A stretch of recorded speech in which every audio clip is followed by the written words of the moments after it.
Sure, Vader is one of the most iconic villains of all time, but I'm sure he could use a style upgrade.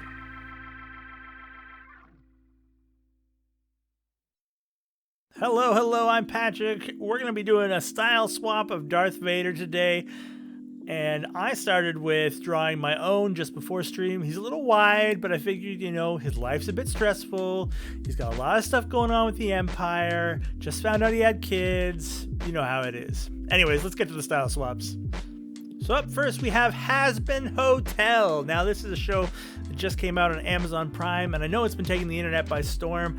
I certainly have enjoyed watching it. I'm a sucker for a musical, and I thought, why not do Vader in that style? Now, to get that style, I took some reference images from the show, particularly Lucifer, a character I really like from the first season. And yeah, I wanted to get that sort of dynamic body shape where they have this sort of triangles on top of triangles to make a body form. And then instead of having a lightsaber, he needs to have a cane, because I think almost every character has some kind of cane at some point in the show. It's so much fun. Have you watched Has-Been Hotel? I know it's got, mixed reviews. It certainly has a lot of themes that are sort of adulty, but the art style and the music is to die for. And yeah, I really enjoyed watching the first season. Excited for the second one to come out whenever it comes out. We're gonna work on the line art here. It's a little tricky to get this line art just right. A lot of curves and sort of smooth shapes, so I take my time to try to get them right. Of course, with Vader, he's supposed to be a little bit more of a boxy, robotic character, so there's a bit of a contrast there that we have to work our way through. But I feel like I've managed to get sort of the Vader vibes pared down into a lanky Has-Been Hotel type character. I love Darth Vader as a character. Look, I know the prequels are a bit of a mess at times, but the fall of Anakin Skywalker is a pure joy. This looks to be it for our Has-Been Hotel Vader. I'll see you at the next one.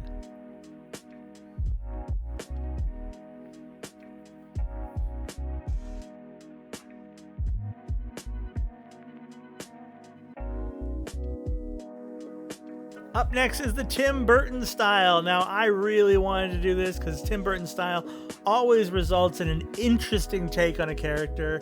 And so, yeah, I went to work getting those deep sunk eyes and trying to get that Tim Burton vibe. I remember I struggled a bit with this at first because it's really difficult to pin down what exactly makes a character a Tim Burton character in a lot of ways. And so I really struggled to get that exactly right. I decided that a big helmet and a wide body would sort of work. It would allow for the lanky features to come across nicely. The other thing that this does is it helps avoid sort of the Jack Skellerification of all Tim Burton style characters. It lets me have a little bit of wiggle room to do my own thing, which I think turns out really fun. So yeah, as I was saying, Anakin is a great character in a lot of ways, but watching him fall is an absolute delight. I know I really enjoyed watching the final fight in episode 3, and of course, he's a badass dude in episodes 6, 7, and 8. I really love him as a concept as well. He is terrifying in his shape and form, but he's also just a really interesting looking figure. And of course, drawing these style swaps, I got a chance to sort of explore what that style and that shaping and what makes Vader Vader really in focus. Did you watch the new Kenobi show that came out last year? Was it last year? It's really hard to keep track of what year it is. It might be 1999. It might be 2019, 2020 still. Hopefully not. But yeah, I thought it was a really cool show. Not everything about it was perfect, of course, because it's a Star Wars property. But some of the things that we got out of it, like some of the fights between Obi-Wan and Vader, really cool. I certainly had fun watching it. Did you like it? Let me know in the comments. I always love to talk Star Wars with people. So with this one, for the Tim Burton style, I realized that adding some hashing would create some of the shadowy depths that you get in a Burton claymation style. And so I went about adding some hashing. It's not my strongest suit, hashing, but you know, I am always trying to learn. And I think that shying away from something just because you don't think you're good at it is a bit of a mistake, because that's how you learn. For now, here's our Vader. I'll see you in the next one.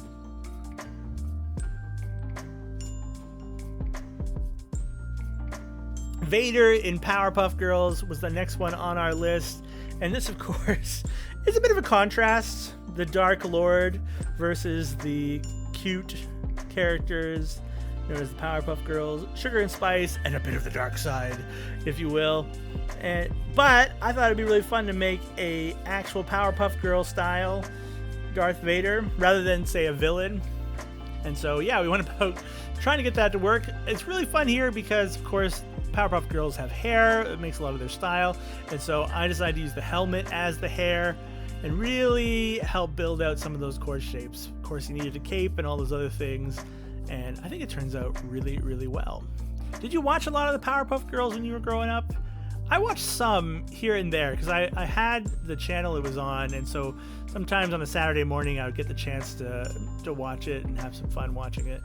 But it was a little bit out of my age range again, although almost where I was. A really interesting show though. One of those early shows, cartoons that broke the mold of being strictly just for kids. I feel like it had a lot of energy to it that was the forebearer of cartoons that came after that had a lot more sort of relatably adult themes. Not adult in like a creepy way, but humor that adults could enjoy.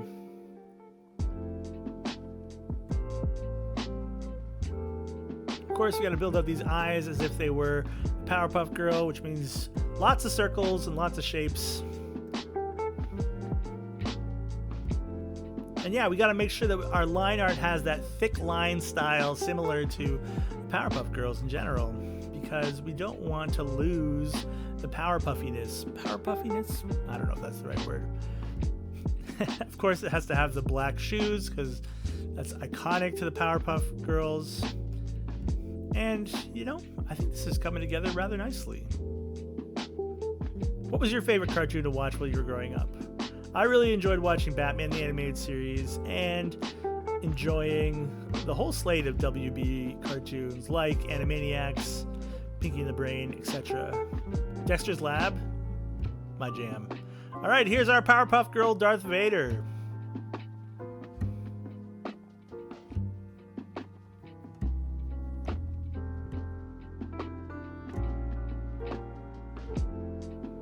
Darth Vader as a pinup girl. Now this one pushed my limits in a lot of ways. I've mentioned before here on the channel that I am trying to grow as an artist, particularly when it comes to drawing the female form. I want to be able to capture the form well without making it sort of extreme in ways that aren't quite right. I want to represent women well, and of course a pinup girl is a bit of a contrast to that. Not that pinup girls are wrong or anything like that, but it does put me in a position where I need to examine that form more closely. And so for our Vader here, I used a reference image of a pinup girl and went about trying to build a figure that worked. Instead of having a helmet, we had hair. That will be our helmet. And of course, we have our lightsaber and our cape. And she's wearing the classic sort of pinup girl dress.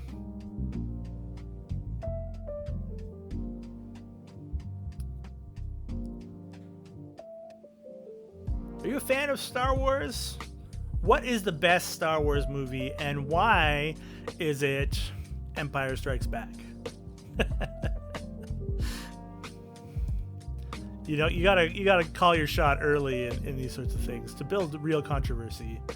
You can see me here nudging the form a little bit here and there using the liquefy tool. It's a really valuable tool because it can do a lot of the work of fixing things that you're trying to adjust, especially in your sketch layer, right?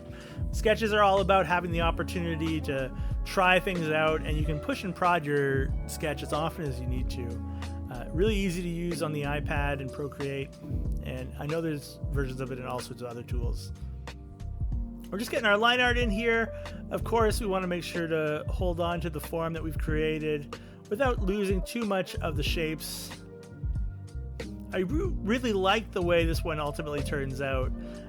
I've said before, it's a challenge to me to continue to get better at drawing the female form, and I really feel like this one communicates that balance in creating a character that's worth looking at, while also being not disrespectful to women. It's a tough balance. Let's check out the final reveal.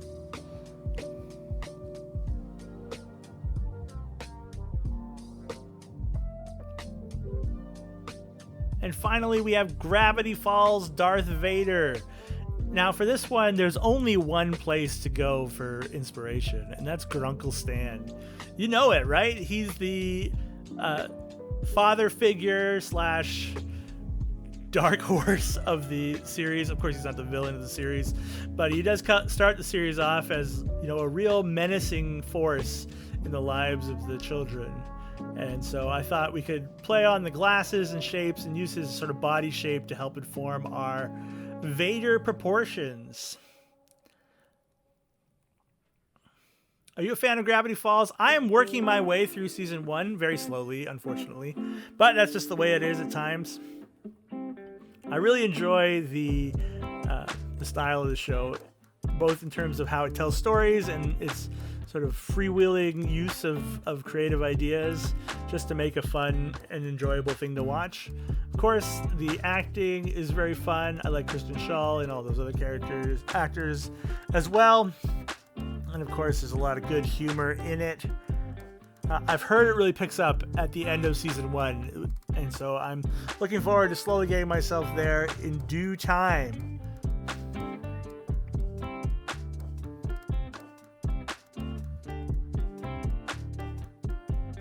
I also really like the way this mouth shape works. It's sort of evocative of the style of the show while also maintaining that mask. Like, it doesn't quite work, but it still works for the style. I don't know if that makes any sense, but I am trying to say something that means something there. If I had a nickel for every time I tried to say something that meant something, I'd be 2 nickels richer. This hand was also a bit of a nightmare for me. I am working off of a reference, and I just didn't quite understand it, I think. All right, I think we're just about at the end here of our Grunkle Stan, and let's check out the final reveal.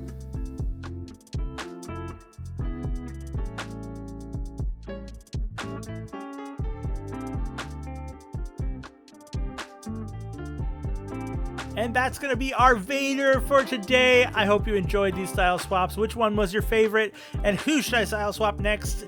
Please let me know. Are there styles I'm missing too? What would you love to see? I always love to get help from you. Speaking of which, I am on the march to 1,000 subscribers, and you can help by sharing this video, liking it, just by watching it, truly. And of course, thank you for being here. I will see you next time. Until then, keep being awesome. Bye. So for this, we're going to get our Mad Max Kermit the Frog. Mad Kirby Road Muppet. Yeah, I was thinking Mad Max Froggy Road might work too. Hello, hello. I forgot to press the button for music. Today, friends, we're going to be doing something fun. We're doing Style Swap Kermit the Frog. My friend Will suggested that, and he wants me to do the first one as Mad Max, which is going to be a real experience. I got a couple other things to show you, but they're on the Discord, so I got to get to a place where I can do a window. This should work. But I added 2 new things in the hanging out section, which is what I want to show you today. I added, first of all, I'm doing some tests here. So I added a test for coloring sheets. So based on last week's style swap of Baby Yoda, there are coloring sheets here. There's a PDF, as well as a Procreate and I believe a Photoshop style file. So if you want to try coloring them yourself, you're more than welcome to. The other thing I've done is I've created an avatar pack. So testing with some of our most beloved recent characters, you can take these and put them as your avatar on places like Discord and stuff. I'm using this one right now, my Jeff Foxworthy brain from memory. But yeah, you're more than welcome. There's the dolly, the true horror that is Baby Yoda Dolly, Salvador Dali style. Oh, it's truly a crime. But you know what? Sometimes you gotta do crimes. So for this, we're gonna get our Mad Max Kermit the Frog. Mad Kirby Road Muppet. Yeah, I was thinking Mad Max Froggy Road might work too. Road Muppet is also good because that's like Mad Max the Road Warrior. So it's got some like good. We just need to get like a Kermit the Frog shaped head. Here, we're just gonna like draw some lines.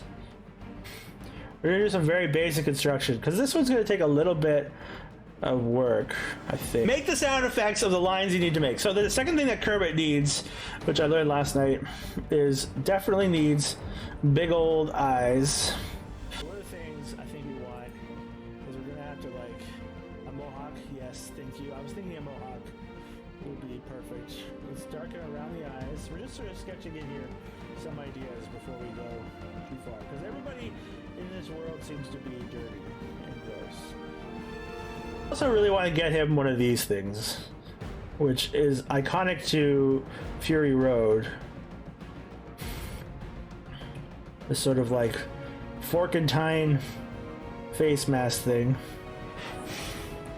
Now, when Will and I talked about this a little bit, we talked about this frill, and I said we needed to be like a studded frill.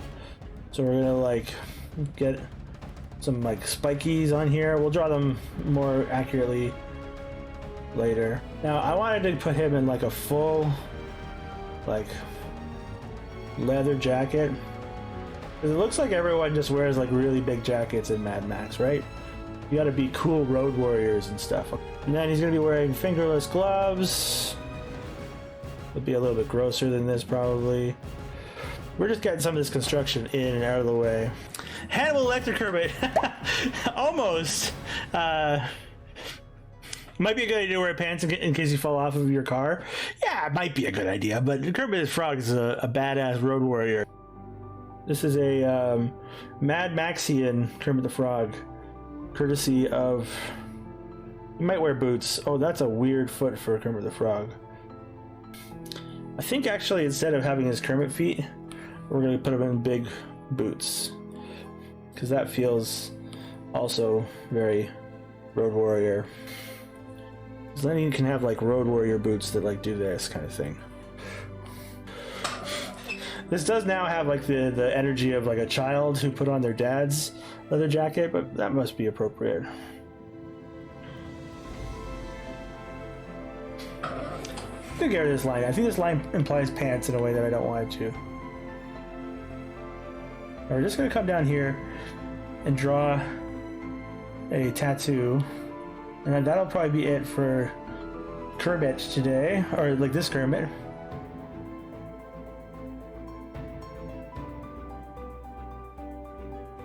Any guesses as to what this delightful tattoo might be of?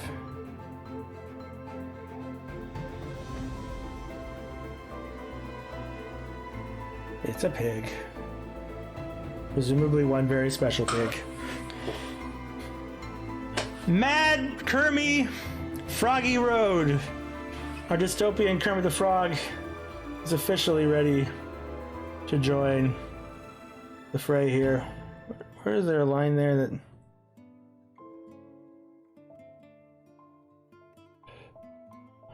Put him up here with the other Kermit the Frog. If you have any style swap ideas, 5, 4, 3, 2, 1, and I will spin. That was the delay for stream delay. All right. Oh no. Jackson Pollock. All right. All right, so Jackson Pollock is like a lot of color, a lot of swirls and things. I think we're gonna have to just do this on its own frame. Otherwise, I'm gonna get like entirely lost.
Well,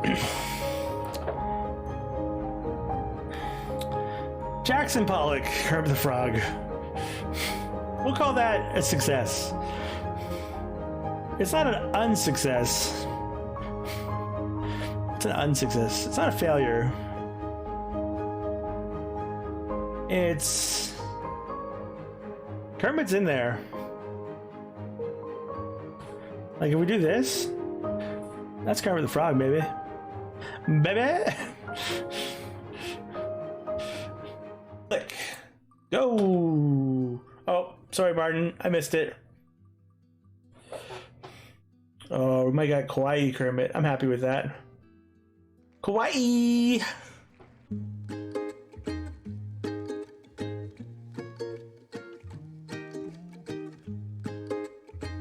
My problem is that my efforts to be kawaii are sometimes efforts that are met with insanity.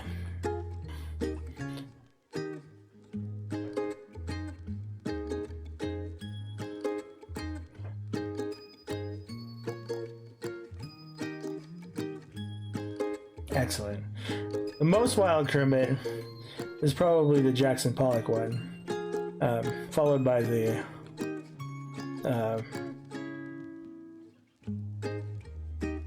Mad Max one, which we've determined it was Mad Kermy Froggy Road.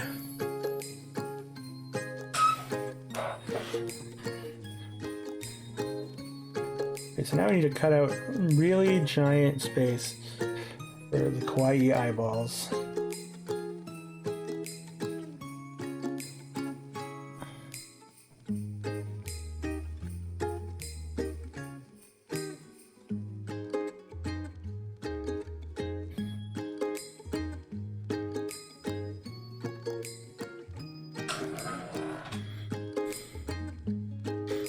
I guess he is really. He's not far from his Muppet Baby self, is he? Is that you can really like continually add and shape the dynamic without a lot of like ruining of other things.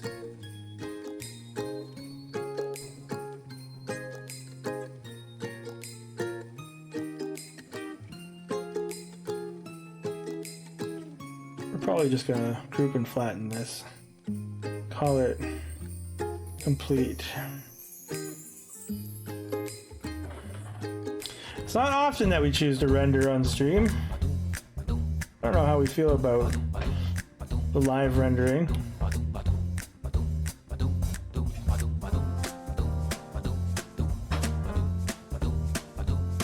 There we go. We got 3 Kermit the Frogs today in 3 different styles. We've got our Jackson Pollock Kermit the Frog.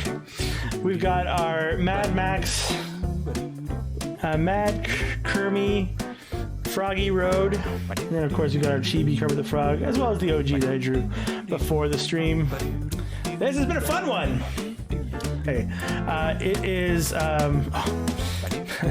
I really warms my heart. It is a delight to do this. I used to want to work for Disney. I used to want to draw all the time. And before we leave, I hated drawing because I just felt pressure to be something.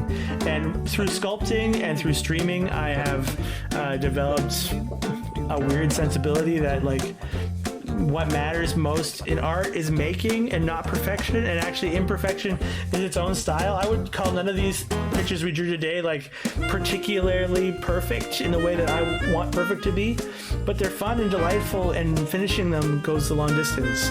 And so really it's a tribute to, you know, picking up and having fun, and a tribute to the really nice people here on Twitch who have just inspired me and shown me that it's okay to just do your own thing. So, you know, my thanks to all of you. You caught me in a moment of reflective kindness because you said something nice about me, but we are going to raid out of here now. Let's go see. I can't really do a good Hulk expression.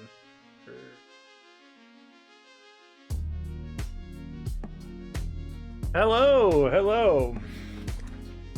Friends, thanks for being here. I hope you're doing well, whatever you're up to this fine day. Take care of yourself. Love yourself. You're awesome. You're worthy of good things. Don't forget, I'm on the march to 1,000 subs. You can help in all the normal YouTube-y ways. I believe we're going to get there. Let's get going with the art. Yeah, we got the Incredible Hulk here. We're going to do some style swaps today. We're going to do a couple of suggestions that I got before stream, and then we'll do a few suggestions from the stream community. I drew this Hulk yesterday just as a warm-up, as a sense of practice, so that I could, you know, feel good, have a little reference for myself without having to think too hard or work too hard during stream. And yeah, I think it turned out right. It's from a reference image of a comic image, a very famous comic image of the Hulk, and I think it looks pretty great.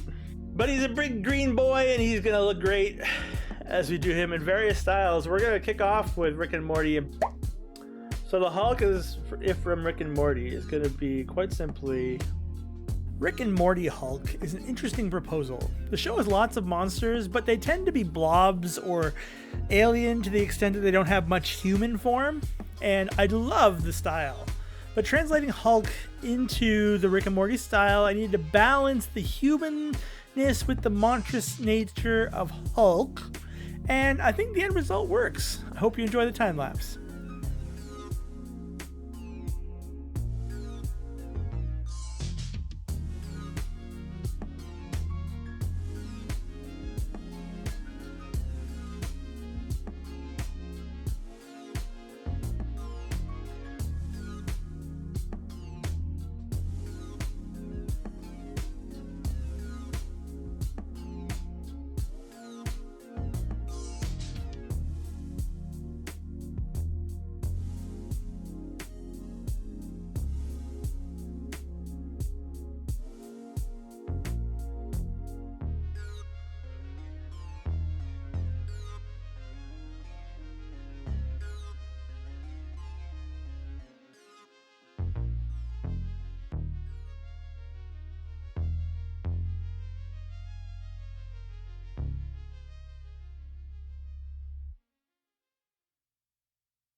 There we go, Rick and Morty Hulk.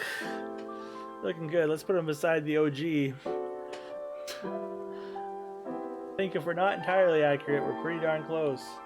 That's for sure. Bob's Burgers is going to be next on our list for today. So what I wanted to do, we're going to go...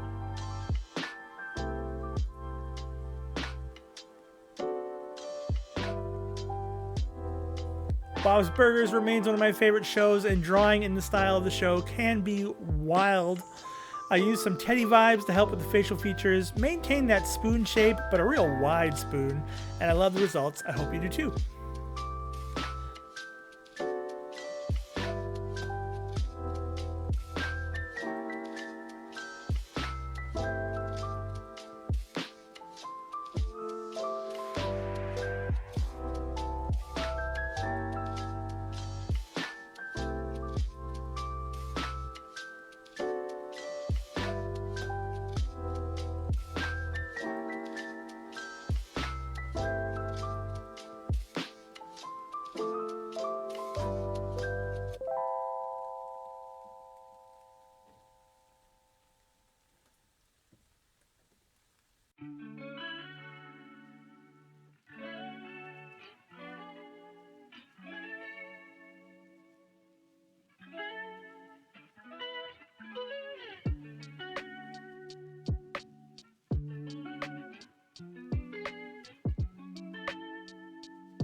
All right, friends, that's gonna be our Bob's Burgers Hulk. I think that's pretty good. He's got like some Hulk vibes. Definitely ticks the Hulk boxes. Let's do My Little Pony for the first one. All right, so first of all, we gotta start with an eye, right? Oh, we also gotta get a layer to draw on. So we're gonna go with My Little Pony style was a real highlight for me. We went friendship is magic because, you know, sharp lines. The juxtaposition of the pony's happiness and Hulk's rage, it really made for a tough challenge. I also had to decide on where to place the ripped shorts, which can cause a whole internet debate. You know, pants on dogs kind of things. But in the end, I really thought this Hulky Pie was a delight. Enjoy.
All right, that's it. Hulky Pie is here and ready to smash, I guess. Not in the brony sense. Hey Arnold was a suggestion, wasn't it? Oh yeah, we could do a Hey Arnold. Arnold? Is that his name? Arnold? All right, we're gonna do Hey Arnold, I think. Hey Arnold is a show that almost passed me by. I saw a number of episodes, but I didn't really get into it. But I did love the wacky style choices. I used the bully to help me get Hey Arnold shapes, and the rest is greens and purples and a whole lot of fun.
And with that, I think we got our Hey Arnold one. There we go. That is Hey Arnold coming in. Hey Arnold style. Taken after the bully character. And we're going to wrap up with our Dr. Seuss Hulk. We might have time to do something else after too. So we're going to start with our sketching pencil just to give us some vibes. Finally, Dr. Seuss style. I didn't want to go too Grinch for this one for lots of reasons. So I went down a green Lorax vibes. Hence the mustache mouth with the wild hair. He also needed to be tearing out of something, so you gotta use a thneed. I also tried to render in a more hand-drawn pencil style, which I think turned out really fun.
right, that is our Dr. Seuss Hulk.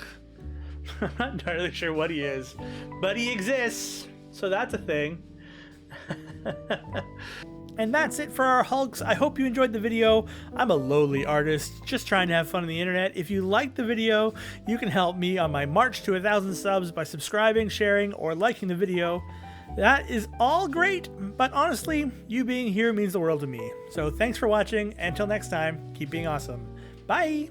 As we prepare to kick off this video, over the weekend there was a pretty large influx of new viewers and subscribers. If you happen to be one of them, or even just been around for the long haul, I just wanted to say thanks. Being a small creator has high highs and low lows.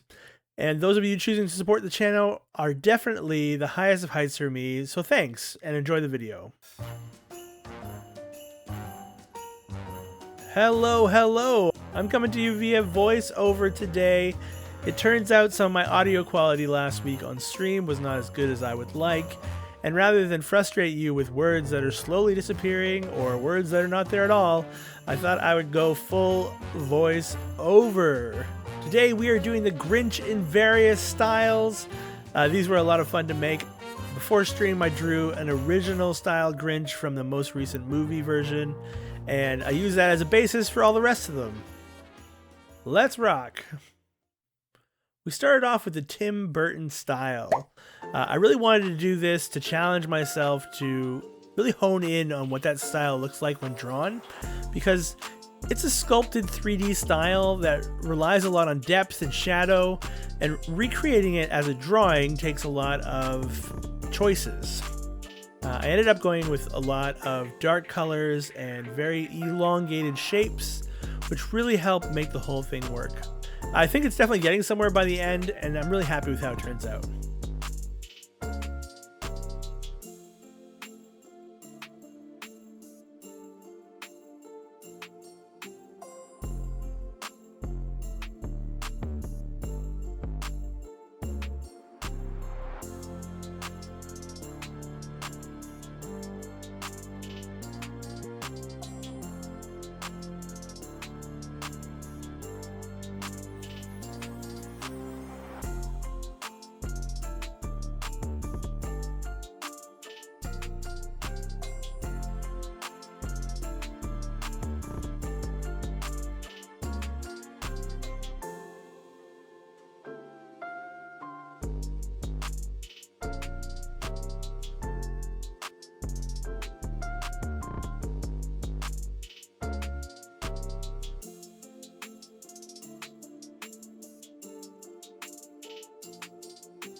And that's our Tim Burton Grinch. I love the way the darkness came through on this one.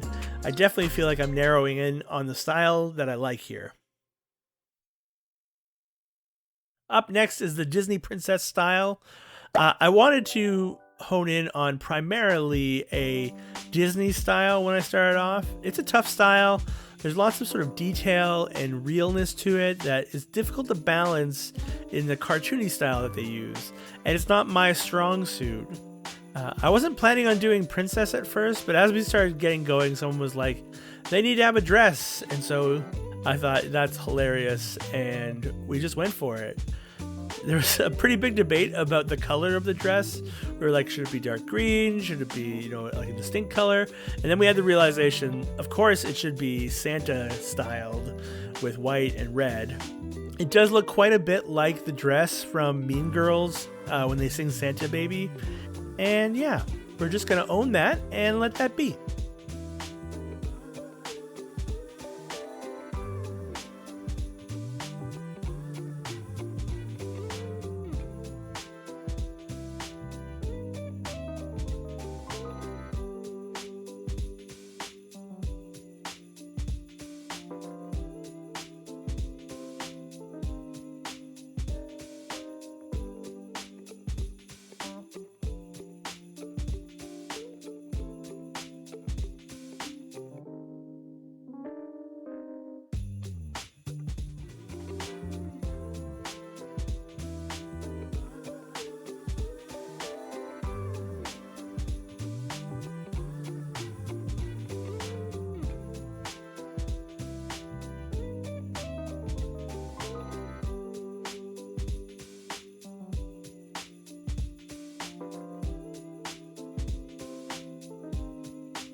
And that's the Disney Princess Grinch. In the end, it's delightfully stupid, and I really love that. Because, art can be fun and stupid and silly and still be good.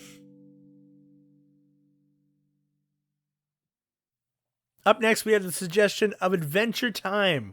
One of my favorite styles to do. For the Grinch, I really struggled on what to do with this one.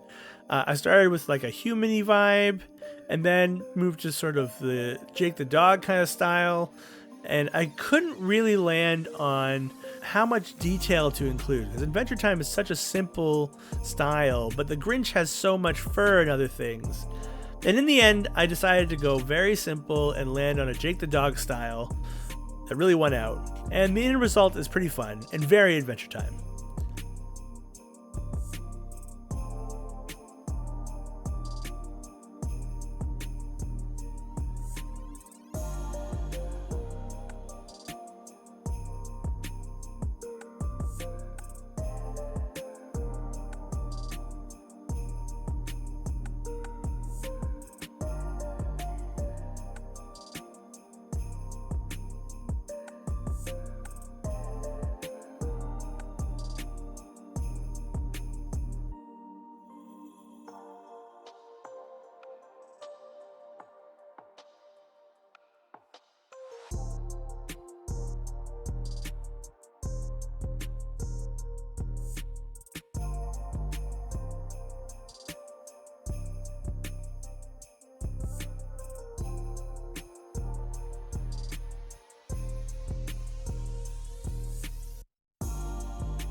And that is our Adventure Time Grinch.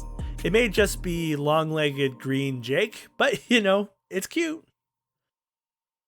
This video is brought to you by The Complete History of Goblins, which is something I made. It's a fun short book being released, free on my website, artbysutherland.com. Pages are coming out weekly, and I think it's a lot of fun. It was a passion project of mine, and I really enjoyed making it, and I'm trying to share it with as many people as possible. If you like what I'm doing here on YouTube, you'll probably enjoy it. Also, give some thought to supporting the channel through my Patreon. I just launched it this month with the 2023 Art by Sutherland coloring book, made up of images from all the videos and streams of this year. It is a PDF download and will soon be a set of digital files for use in your art program of choice. That's the big feature, but I also have an exclusive Discord, polls for members on what to draw, a big monthly community image that you can help design, and there will be more added in the future. But for now, check it out. Check out the Patreon, link down in the description below. And yeah, thank you for being here and supporting the content. It makes a big difference in my life. I just want to share some joy and have some fun. If you want to do that, join me by subscribing, by checking out the Patreon, and of course, reading The Complete History of Goblins. Peanuts is our next style. That's Charlie Brown's Snoopy. I was torn between that animal versus human shape, because of course the Grinch is very dog-like with their sort of maw that they have. But I did end up going with the human shape of a very circular head. It just started off as a terrifying figure, scarier than the Tim Burton one. The neck just didn't seem right with the really round head. And once I removed the neck and sort of landed the head on the shoulders, it turned out much better. As we got to the end, someone suggested doing a zigzag fur idea, which I thought was really cool. But it was very difficult to pull off exactly what that zigzag might look like with this body shape, while trying to evoke that original Charlie Brown zigzag. I think it worked out all right.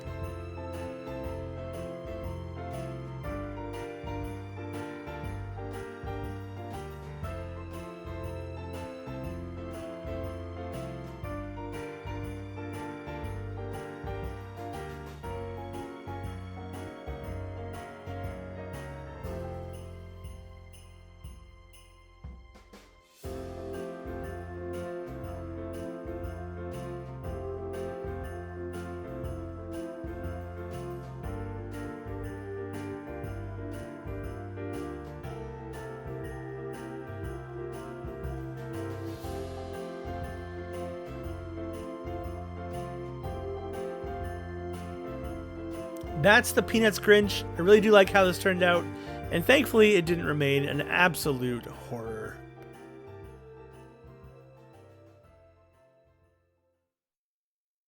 Our last style today is the Powerpuff Girls. Now, I've done a Loki Powerpuff Girl, where basically I made Loki look like a Powerpuff Girl, but this time I wanted to range out and try to get that Powerpuff Girl style for a villain kind of look.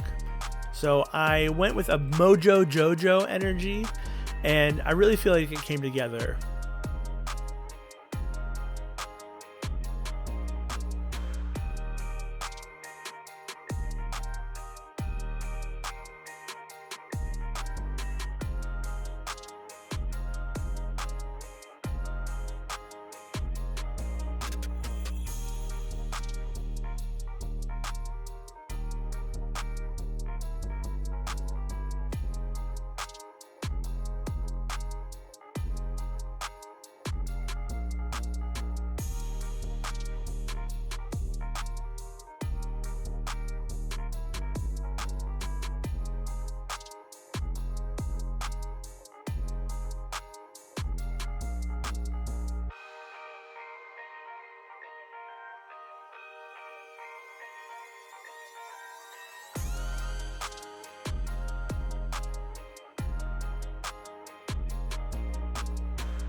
That's the Powerpuff Girl Grinch.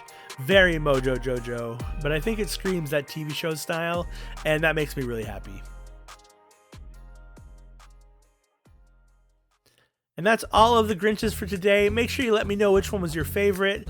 It's a really fun exercise to do, and I always enjoy doing it. I'm sure we'll do more in the future. Who should I swap next, and what sort of styles do you want to see me try to replicate? I'd love to hear more from you, so let me know in the comments, and yeah, that'll be great. Make sure you subscribe and like this video, and maybe consider sharing it. For now, that's going to be it.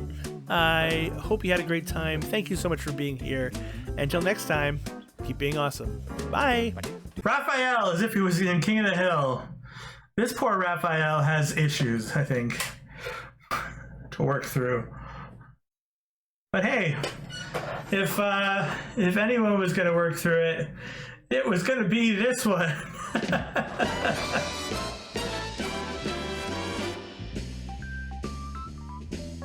Hello friends, how are we doing today? My name is Patrick. I'm an artist. I like to draw dumb pictures here on the internet, and I like to do that with you. Today we're going to be taking Ninja Turtles and we're going to be redesigning them in the various cartoony styles of other famous properties. I'm going to give myself a time limit on each of them because I don't know if I can do it fast, and the only way to do it fast is to do it fast. To give yourself a bit of a timeline. So I think we're going to try for about 15 minutes on each, which means it'll be a little bit imperfect, but you know, imperfection is a form of greatness in my opinion. So yeah, I made a starting point for us, an original Ninja Turtle vibe. I did this one pretty fast. It's not perfect by any stretch of the imagination, but it's suitable for our purposes today. I think we're going to go with Simpsons as our first one. Raphael from the Ninja Turtles in the style of the Simpsons. We want to go for those very Simpson-y eyes, right?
All right, well, how do we think that we did? I think the red's a little dark. I did forget his shoulder pads or elbow pads. All right, let's do Adventure Time then. I thought we would do like Jake the dog kind of eyes.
All right, there's our Raphael. Coming in strong here. Our Adventure Time. Asking the deep questions. This one's going to be interesting. Because Rick and Morty characters have a very specific kind of design to them. Thought about maybe going down a Mr. Meeseeks kind of look. But instead, I have some other thoughts how we might convey the Rick and Morty vibes. Yeah, yes, we are. So to get a Rick and Morty, you need to start with 2 eyes.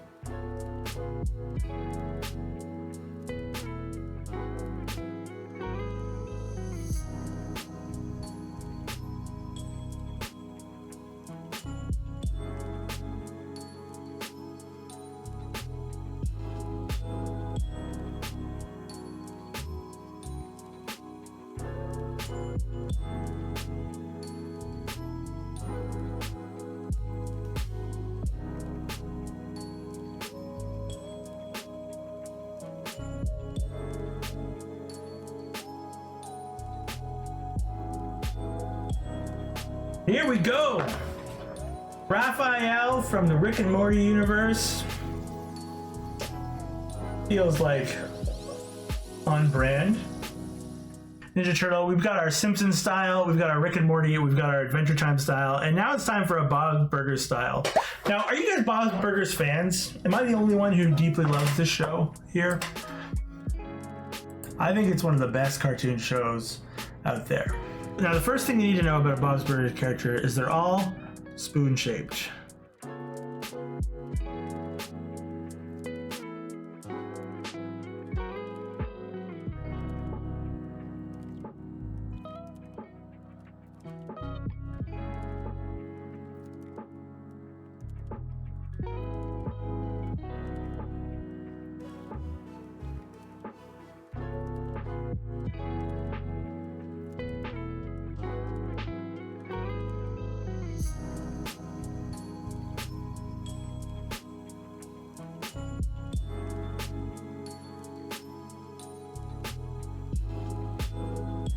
Not too bad. All right, Bob's Burgers. Raphael coming in strong. We've got our top row filled. It's pretty wild. I wasn't sure how this was going to ultimately go, to be honest. Pretty worried about diversity within the work. What did we say? SpongeBob? Sponge Bob of the Square Pants. All right, so for a SpongeBob style, there are 2 characters that I think we can merge, or at least learn from. One being Squidward, which feels like it has half the things we need already, and the other being Patrick's.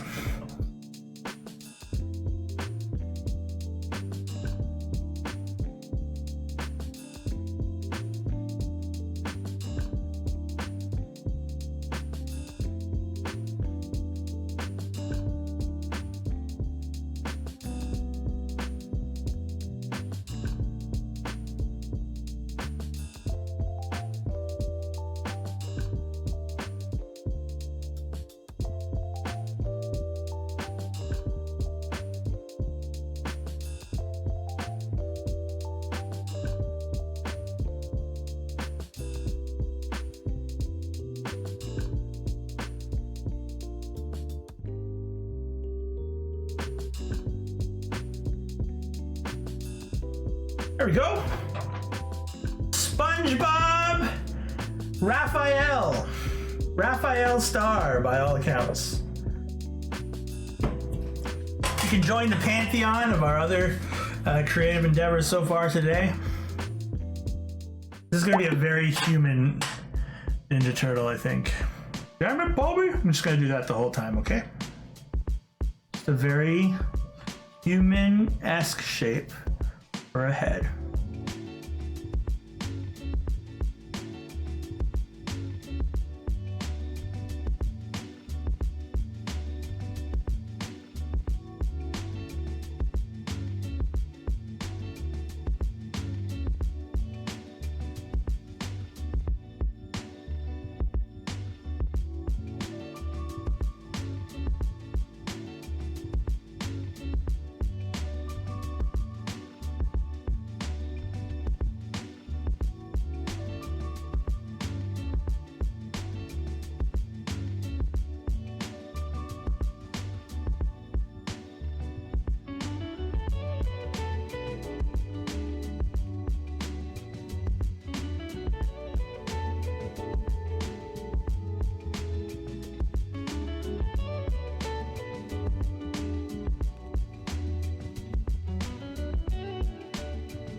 Raphael, as if he was in King of the Hill.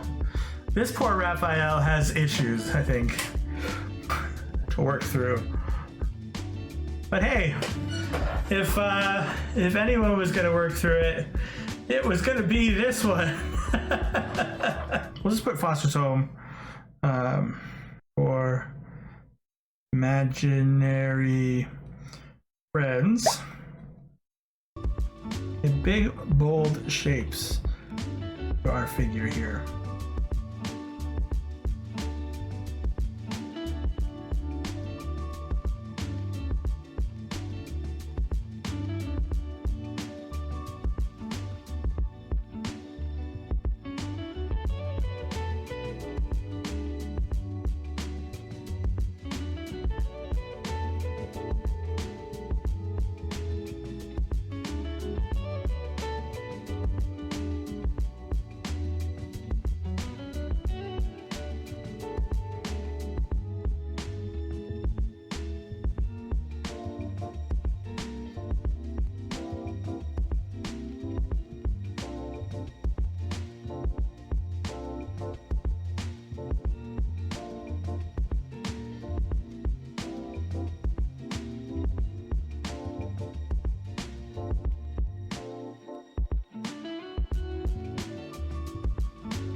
There we go. Foster's Home for Imaginary Friends.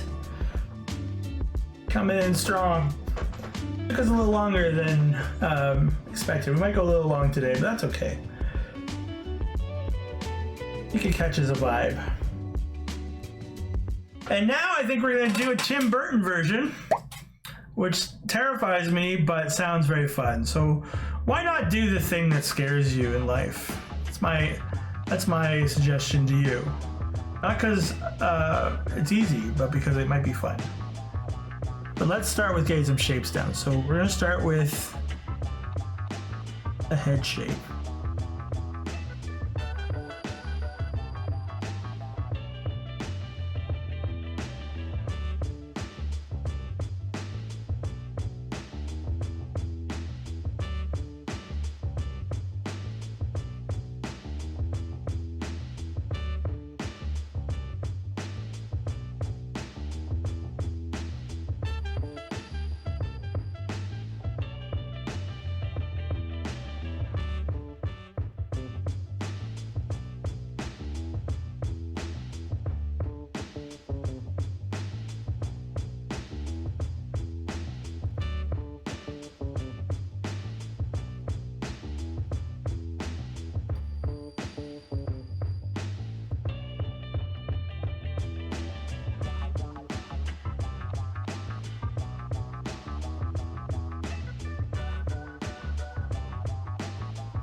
All right, there we go. Tim Burton-esque Michelangelo from Ninja Turtles, living his best life, having his best time. Animaniacs is basically Warner Brothers style, I think is true. Animaniacs style. So to do an Animaniacs style, I'm going to draw from the Animaniacs themselves because they've got the look I think we need, particularly wacko.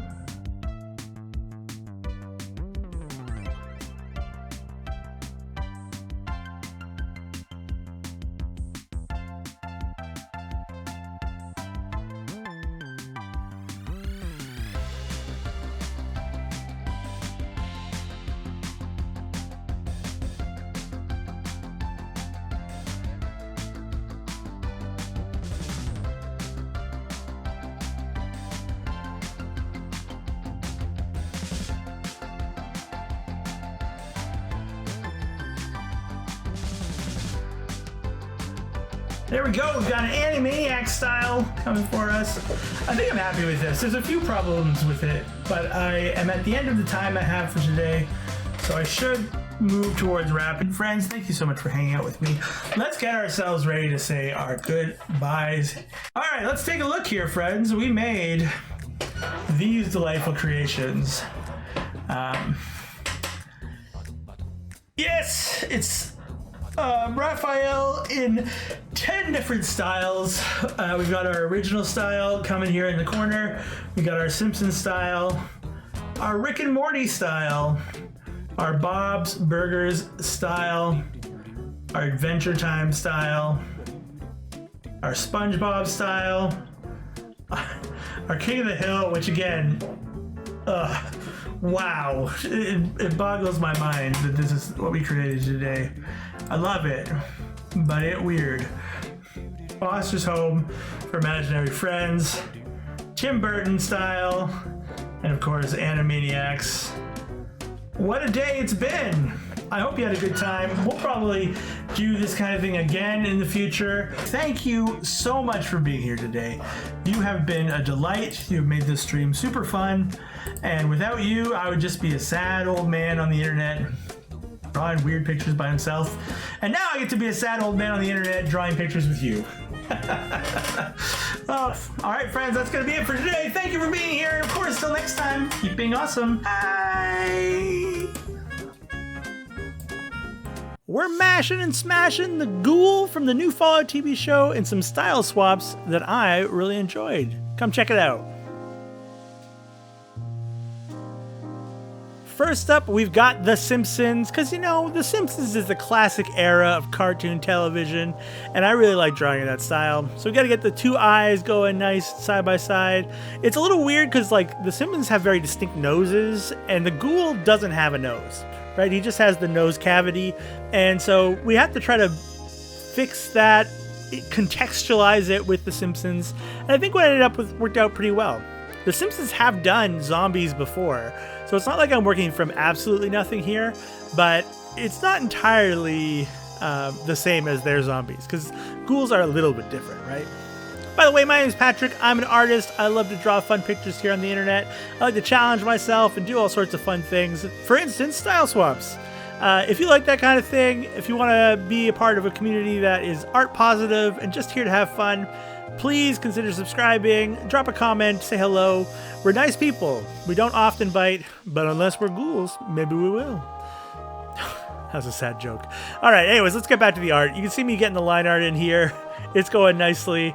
I really like the way this guy turns out. I used the hat design from the Oil Baron character on The Simpsons as a help to get this sort of look. And you can see me just getting sort of rounder versions of weapons and his actual outfit. And I really do like the way this guy turns out. It's very fun. Great way to start our style swaps today. You'll see me dropping colors. Of course, Simpsons are yellow, but ghouls are sort of off-colored from their base skin tones, so we decided to go with a little bit of a darkened yellow for this. And then really I grabbed the colors from the OG, brightened them up a little bit, and we had some Simpsons colors. I really like the way this one turned out. Let's go check out the final reveal.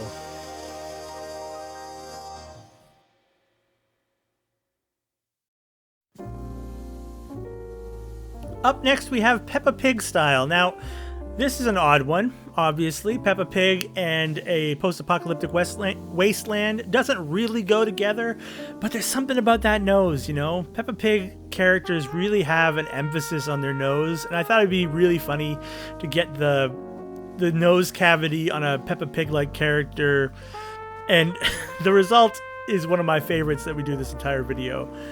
I really do enjoy the simplicity of the Peppa Pig style. One of the guys from my stream suggested that we should call this Preppa Pig, as in like a prepper pig. It's actually very funny.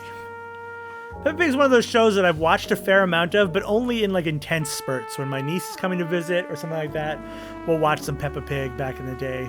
And it's a weird show. Absolutely strange.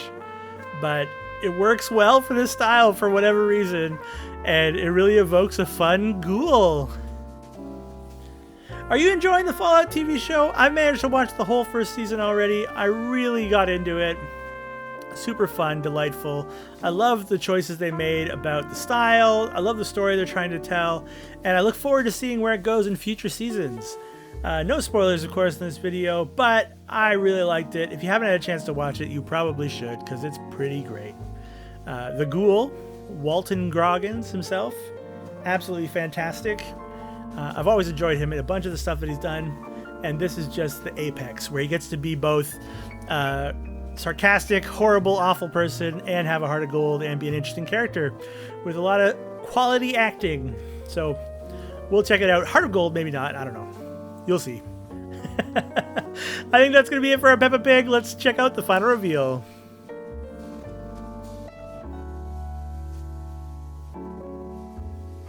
After Peppa Pig, we decided to move on to Adventure Time. Adventure Time! Come grab your friends. I do that every time we reference Adventure Time on this show. But hey, it's what we do. I decided to use Lemon Grab as a bit of a reference for this one. So you can see me putting some Lemon Grab-like shapes in now. I really felt like that would convey a lot of the right things about this character. But I did use Death's hat. I think it's Death is the character's name. I'm not great at remembering names and things, so, you know, forgive me if I'm wrong. I'm probably wrong.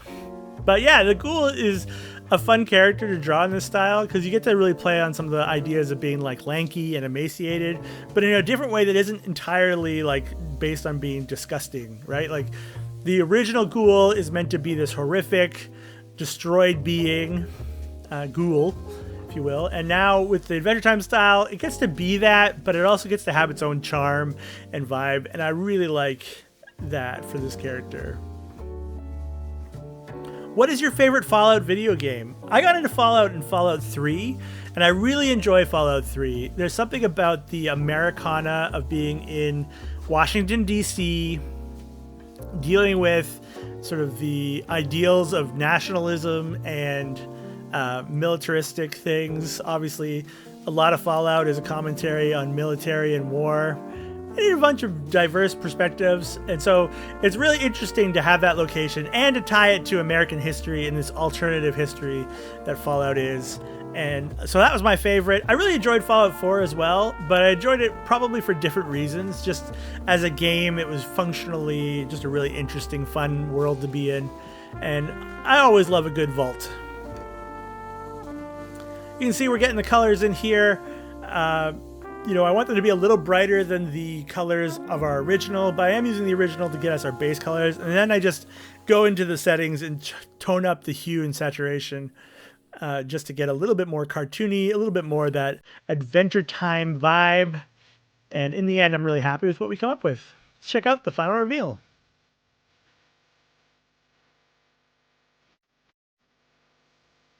Next, we have Dan Hip style. Now, if you don't know who Dan Hip is, you are missing out on some cool, cool art. He was the art director behind, I think he's the art director. Anyways, the primary artist behind Teen Titans Go. A really fantastic style there. He also designs a number of Marvel Snap cards. There's a Dan Hip style, basically, for cards, and they are just absolutely fantastic. This is my fleeting effort to pay homage to their excellent work. Primarily, my experience of it is through Marvel Snap, and so I use that as a basis. How to think through these character designs. What often happens in the Dan Hip styles is he really plays with their proportions, their shape, in order to give them a really dynamic style and vibe. And yeah, I don't think I do it justice. I think it evokes the style, but honestly, the master's the master. He's just the best. Yeah, go check him out on Instagram. He's pretty great. Getting to the line art here, one of the things I love about that Dan Hip art style is the thick lines. I like thick lines. Obviously, their work has inspired a lot of my own work, and so it's really fun to get to pay homage here with some thick lines and some good times. It really is a delight to evoke that style. Speaking of styles, are there style swaps or characters you'd love to see style swap? Please let me know down in the comments below. Your feedback is always helpful. It helps me to know what's working, what isn't working, what's boring, what's fun. And really, I'm just here to have fun with art. It's what matters most to me. And I hope that this video brings you a bit of joy to your day-to-day life, which can be a little bit post-apocalyptic, if I am honest. With the line art done, it's time to turn to color. Somewhere in here, I realize that my on-screen color is not getting captured properly. And so I go to adjust the colors manually live during stream. And you'll see it just get bright all of a sudden. And that's actually more indicative of the colors that I'm using for these projects. And I'm actually quite happy that I was able to do that, even though it's a bit jarring to do in the middle of a video. I really like the way it looks, and it really does get closer to what I see. Of course, color correction is an incredibly difficult thing to do. Every monitor processes it a little bit different, but this helped me get closer to what I needed. As we wrap up here, I wanted to evoke a little bit of the style that Dan Hip does when it comes to adding shadow and dynamics through some color. Particularly using sort of like squiggly lines, although squiggly lines is probably not the right word for it. It's a little bit too simple. But my version is squiggly lines just to evoke the kind of style that he works on. And I really like trying to do this. I need to study it more in order to do it more effectively. Again, the master is the master and he knows what he's doing.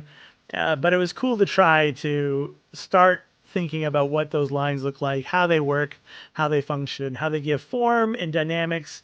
And again, it's just an homage to someone who's far better than I am, so go check out their work. Again, Dan Hip, fantastic. As we wrap up, I think we're just going to get some darkness here around the eyes and probably thicken up the lines around the eyes. I really did like drawing this. It was a lot of fun.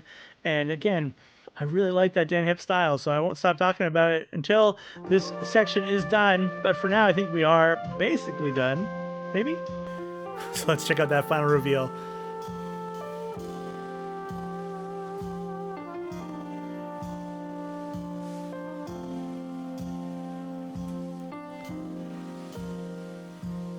Last but not least, we're doing Winnie the Pooh.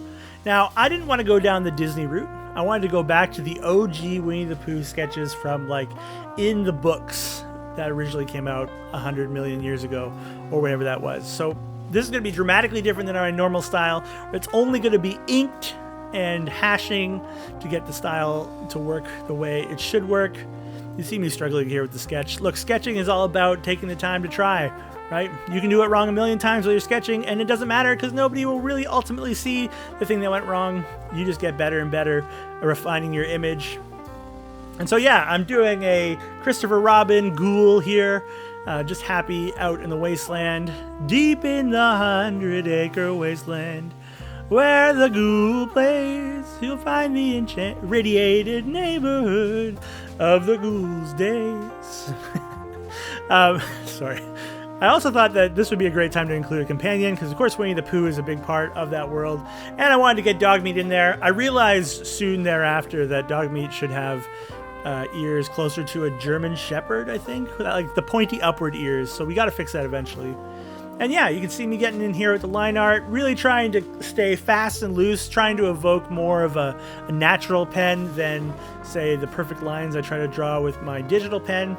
Inking is this challenging thing when it comes to digital, that like proper inking is very different than digital inking, and then trying to evoke that proper inking while digitally inking is a thing that I'm working on. And I always try to say that, art is about growth. It's about experience and fun and interesting things. And this is just a great example of, that kind of growth that I want to do as an artist, and I want to encourage other people to do. That, like, trying is okay, even if it doesn't turn out perfect, because the journey of trying gives you a lot. Pleasure, joy, excitement, even disaster. These are all wonderful things that I think bring a lot to, the practice of doing art. And so let me encourage you, if you're out there thinking of doing new things, go for it. The worst you can do is get it wrong. Who cares? For now, I think we're just about at the end here, getting in a few more of those detailed lines, getting in the contours and the shapes, just to really give this character some more energy and form. And yeah, let's check out the final reveal.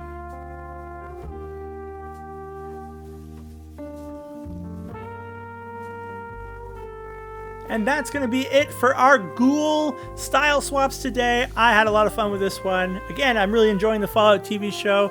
Let me know if you have some ideas for future swaps, characters you want to swap, styles you want to see. I'll do my best to get them incorporated in videos in the future. Make sure, if you enjoyed this video, you share it with somebody, or you like it, or you subscribe, or do whatever you do on the YouTubes to make the YouTubes know that the YouTubes is good. I don't know. Either way, what matters to me most is I hope that you had a great time today. I hope this was positive, encouraging to you. And whatever you're up to today, make sure you love yourself, take care of yourself, treat yourself. You're worthy of love, respect, good things. And of course, till next time, keep being awesome. Bye. Hello. How we doing? I just got up from a nap. What I'm gonna need is some ideas for some characters to work on today that we could draw once and draw well-ish, and then that we can draw twice in 2 other styles. Animal the Drummer Muppet. Ooh, now you're into my, speaking to my heart, Betsy. Trouble with Animal, he's a tough one to draw with his, fuzzy hair. You've landed straight, nail on the head, and as we all know, the Muppets always do well as a property, right? Never have the Muppets done poorly. All right, so we need some eyes. These are the key features of Muppet.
Boom, boom, boom, boom, boom, boom, boom, boom. And with a slight additional coloring to this rope belt, got ourselves an animal.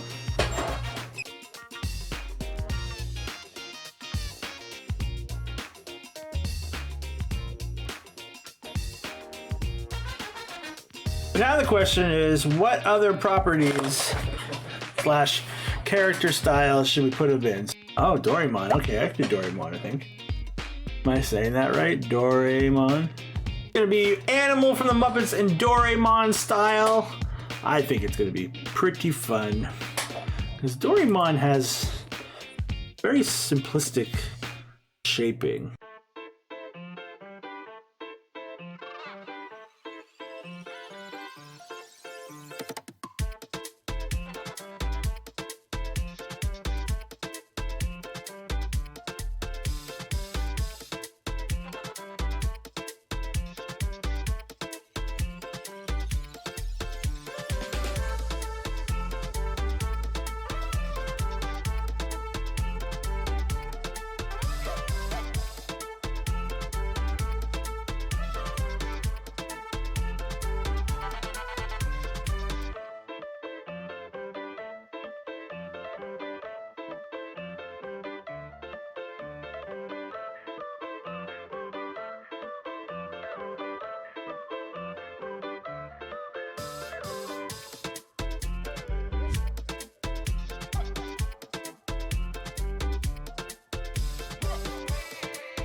Looks pretty good.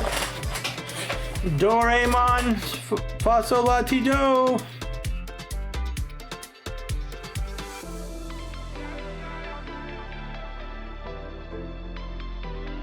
I think we're gonna do SpongeBob for our last one. That'll sit nicely. So really what we're gonna be doing, I think, is we're gonna be doing fish animal. So what we need is sort of this broad blade with a fin here.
Oh my. We did it! Yeah, like... Like, I don't know, I don't feel like this one's necessarily bad. I don't know if it necessarily immediately conveys what I was trying to convey. Like, the animal parts of it sort of overwrote the SpongeBob parts of it. So the nose, the hair. I see both. Yeah. Yeah, they're both there for sure. But perhaps that in and of itself, what makes it real problematically strange. So there we go. We got our 3 animals that we've done today. We've got the OG animal looking fine. We've got Doraemon animal. Begging the question, what kind of creature is that? And then we've got SpongeBob animal, a background character who maybe should stay in the background. I'm not sure. Either way, I think it's pretty fun. Super cool to make that with you today. Thanks for watching, friends. It's been great to have you. We'll do some more of these in the near future, so subscribe and like and do all that stuff. You know how it is. Until next time, keep being awesome. Bye! 25 Lokis in 6 hours. Was it really 6 hours? Have I been doing this for 6 hours? What am I doing with my life?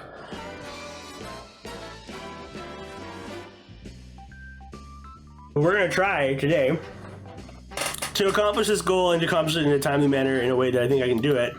I've made a preordained wheel.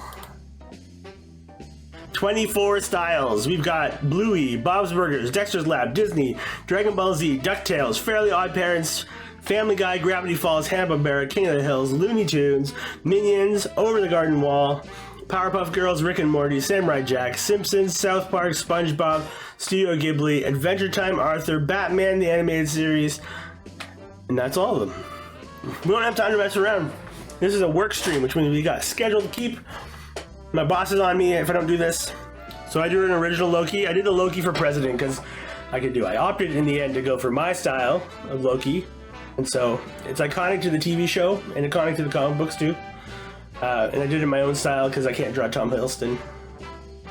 Where are we starting? This is going to be a big part of how successful we feel.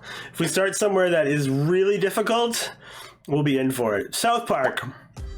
Not the worst. Alright, so first step to every South Park character. Regardless of shape or size. Maybe a big circle head.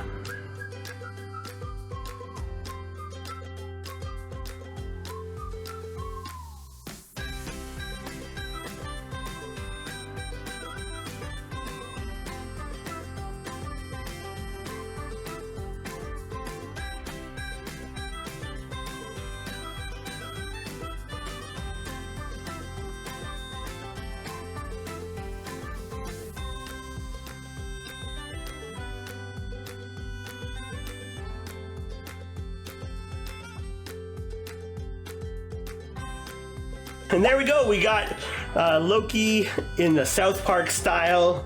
Looking good. Loki for president. Gonna cause some mischief with the boys from the place in the thing. Again, we're doing all of these before the day is up. Oh, Disney. This is a much harder one. Much harder. All right, 15 minutes on the clock. Let's see how we do.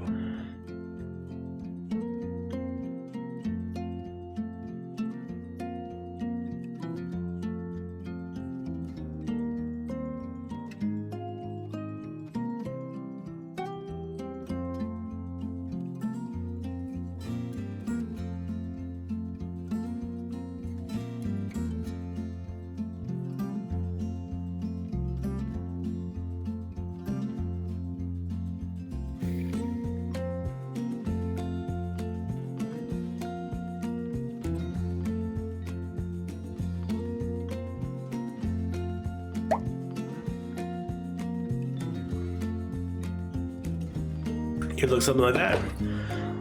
All right. Ooh, Fairly Odd Parents. Now we're moving down a path. Let's jump in here into our Fairly Odd Parents. Now we gotta go with the style here. So first of all, we look at the eyes, right?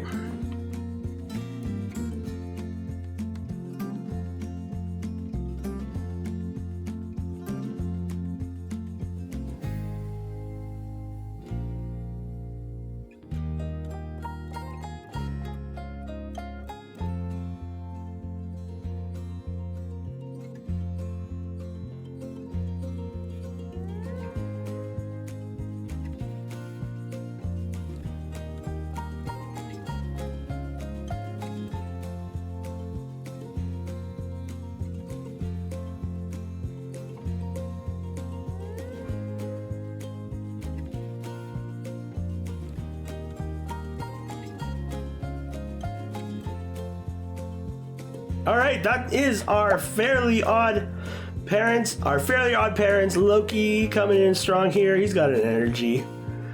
Over the garden wall. Oh my goodness. To Adelaide's.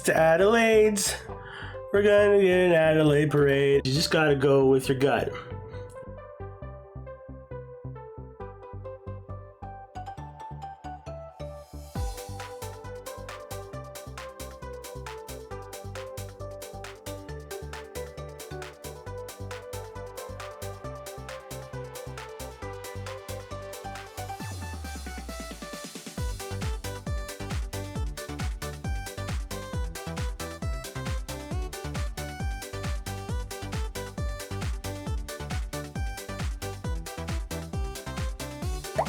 Over the garden wall.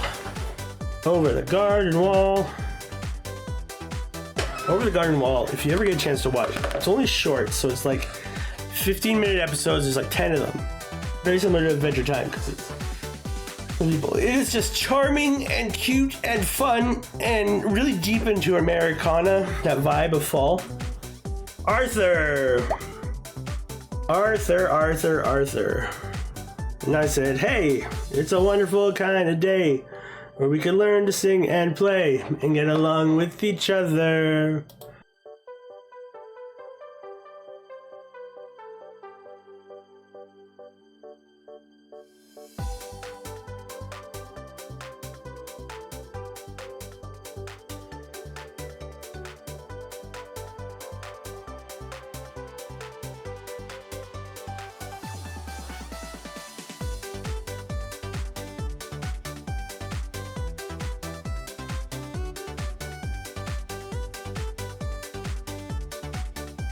Here we go.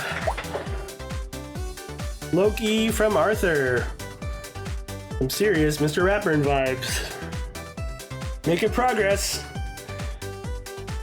But we gotta keep moving. There's no time for us to enjoy ourselves. We're working.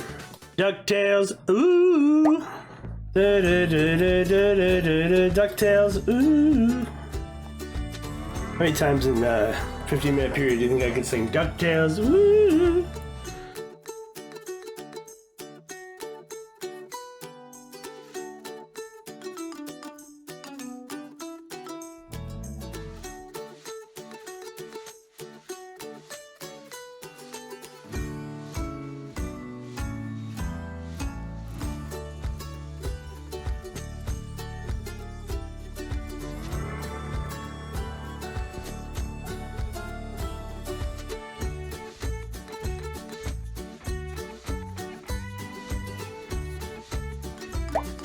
Loki from DuckTales. Woo! Studio Ghibli. Beautiful characters, beautiful animation. Let's roll. We need to start with that Studio Ghibli eye. You know the one.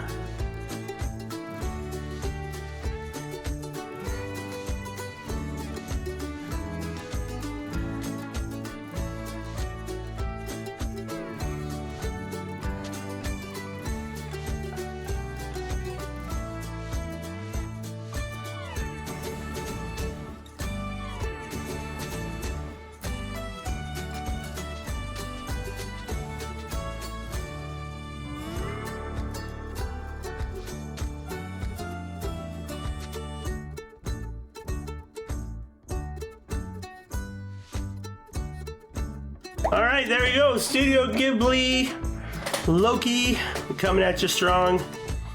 I think it worked all right. Maybe not as round as I want it to be.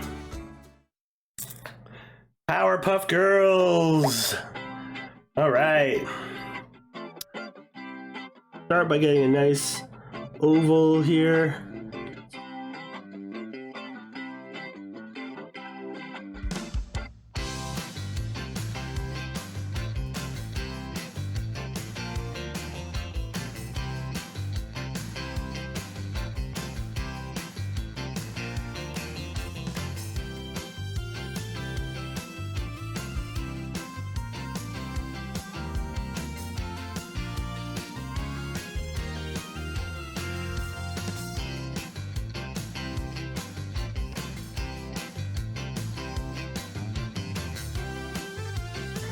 It sort of works It certainly looks very feminine, but you know, that's the Powerpuff Girl vibe. I could have gone with like a Mojo Jojo or something. The wheel is getting smaller. The wheel is getting smaller. Oh baby, now it's time for Dexter's Lab. In Dexter's Laboratory. There's a ton of stuff that's really neat. I don't remember the lyrics of that song. So we're gonna borrow some shapes from a very specific character.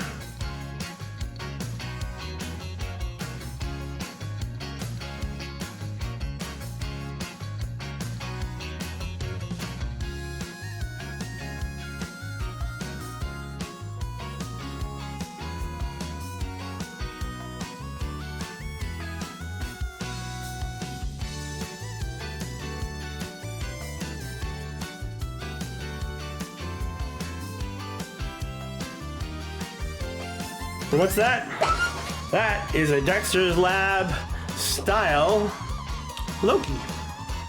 Looking good. What do we got? Oh, looks like we're going to one of my favorite places, Bob's Burgers. Woo! Let's rock and or roll. All right, rule number 1 with Bob's Burgers characters, they're all spoon people.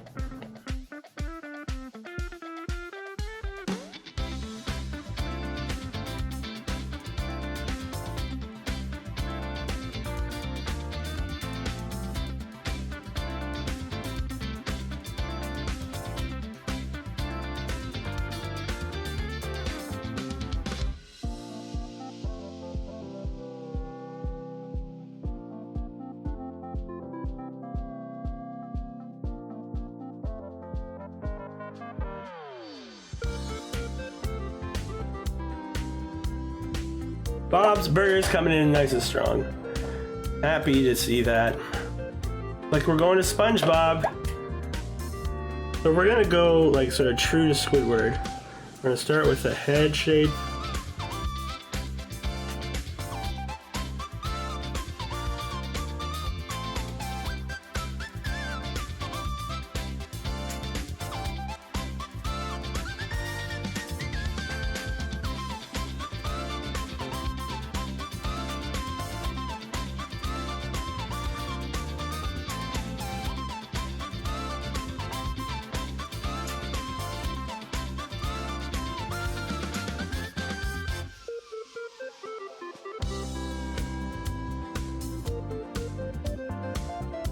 All right,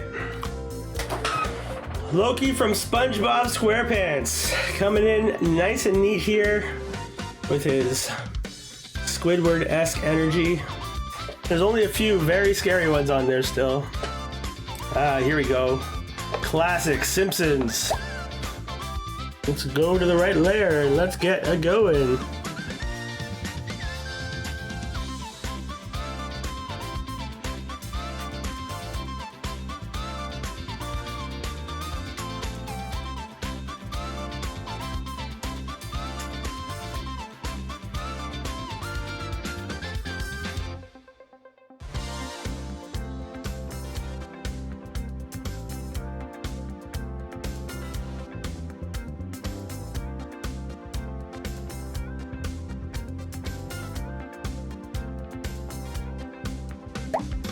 All right, there is our Simpsons version of this character.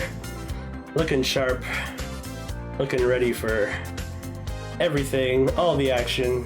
Friends, that's I think like the halfway point. For 3 hours, 3 hours left. God, my brain is not gonna be able to handle this. Oh baby, it looks like we're going into anime with some Dragon Ball Z. I love calling it Dragon Ball Z.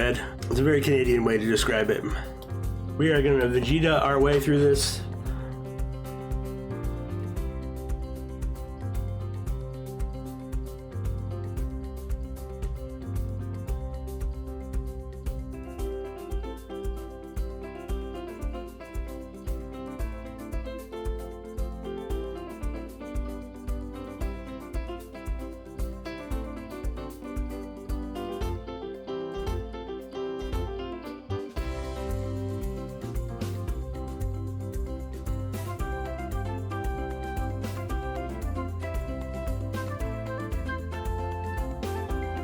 There we go. Dragon Ball Z. Finished and in action. Loki's looking good. Time to head on to another one. Some tough ones left in my mind. Some fun ones too. Hanna-Barbera, it's gonna be a tough one. Hanna-Barbera, Loki, kicking off now.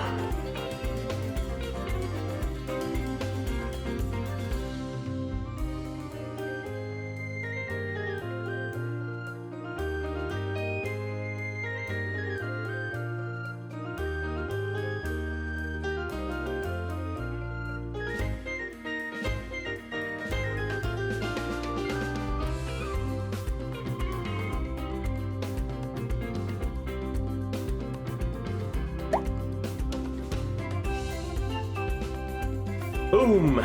Alright, Family Guy. Where are those family values on which we used to rely? Lucky there's a Family Guy.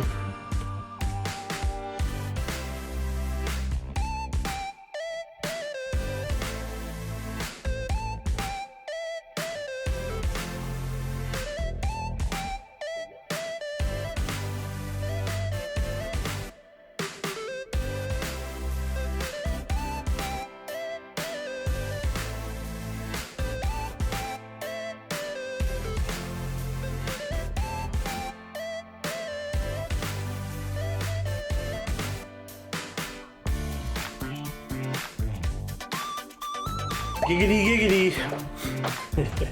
That's right, it's our Loki. Oh, classic. Rick and Morty. Everyone loves a good Rick and or Morty. And get going.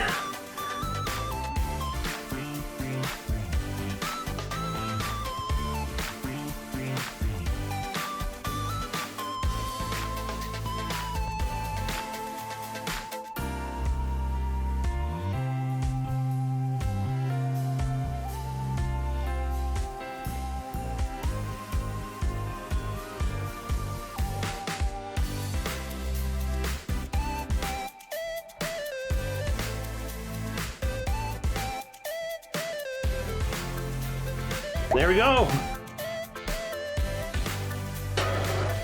It's Loki Rick. Oh, he's fun. Bluey. I myself have only seen one episode of Bluey.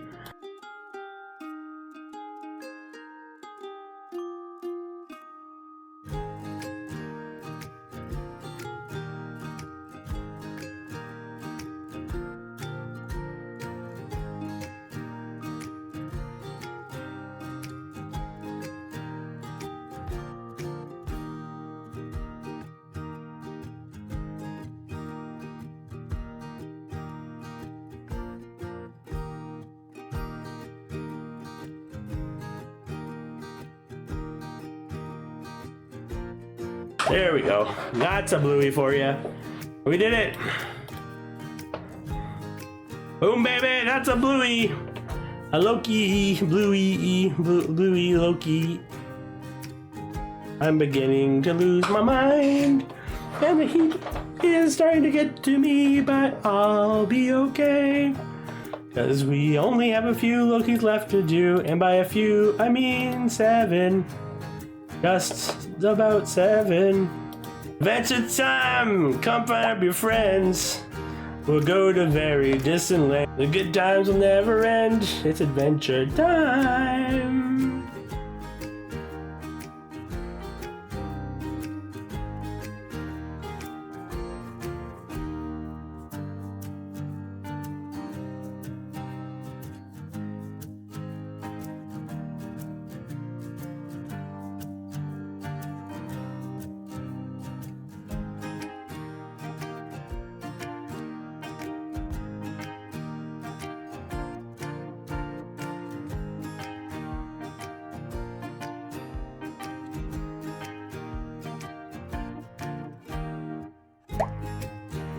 And there we go.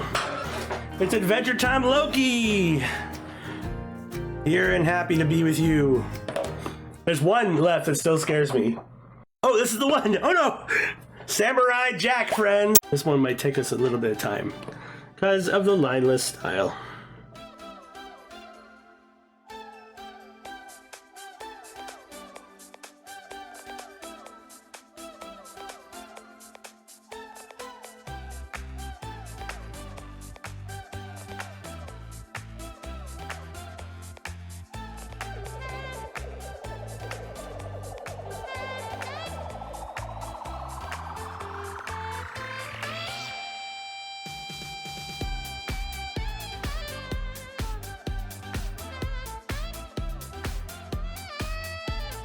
Pretty proud of our Samurai Jack Loki. He's got Samurai Jack vibes. He's not perfect, I will say that. But I think he's not off book of what could be in that show. All right, here we go. Is it gonna be? It's gonna be Minion. Oh no. Well, that one's gone to the ether. We can color it at least.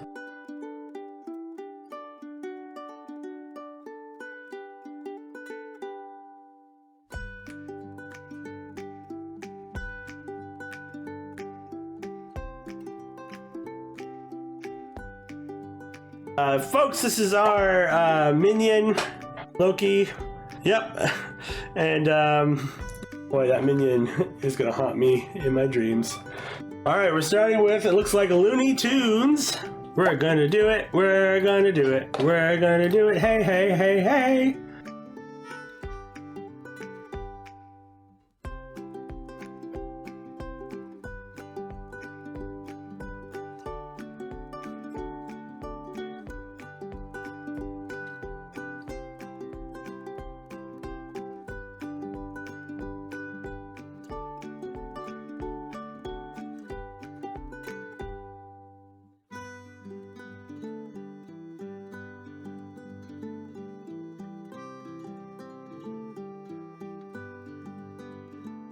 There he is. That's gonna be our Looney Tunes Loki. King of the Hill. Add to our King of the Hill verse.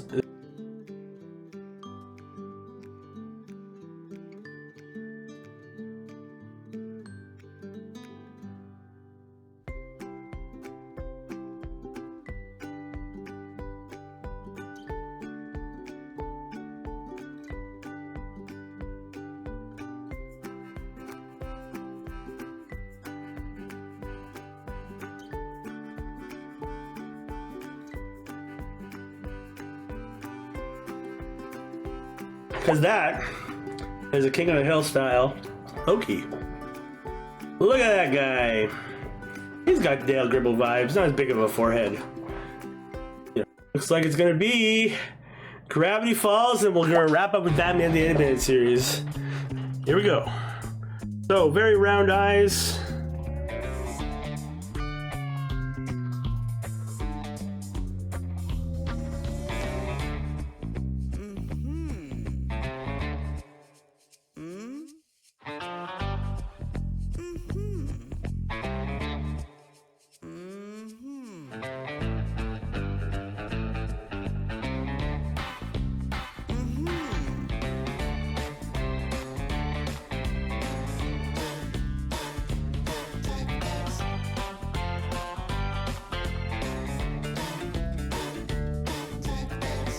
So there he is, ready, willing, and waiting. And now, our last one, Batman, the animated series.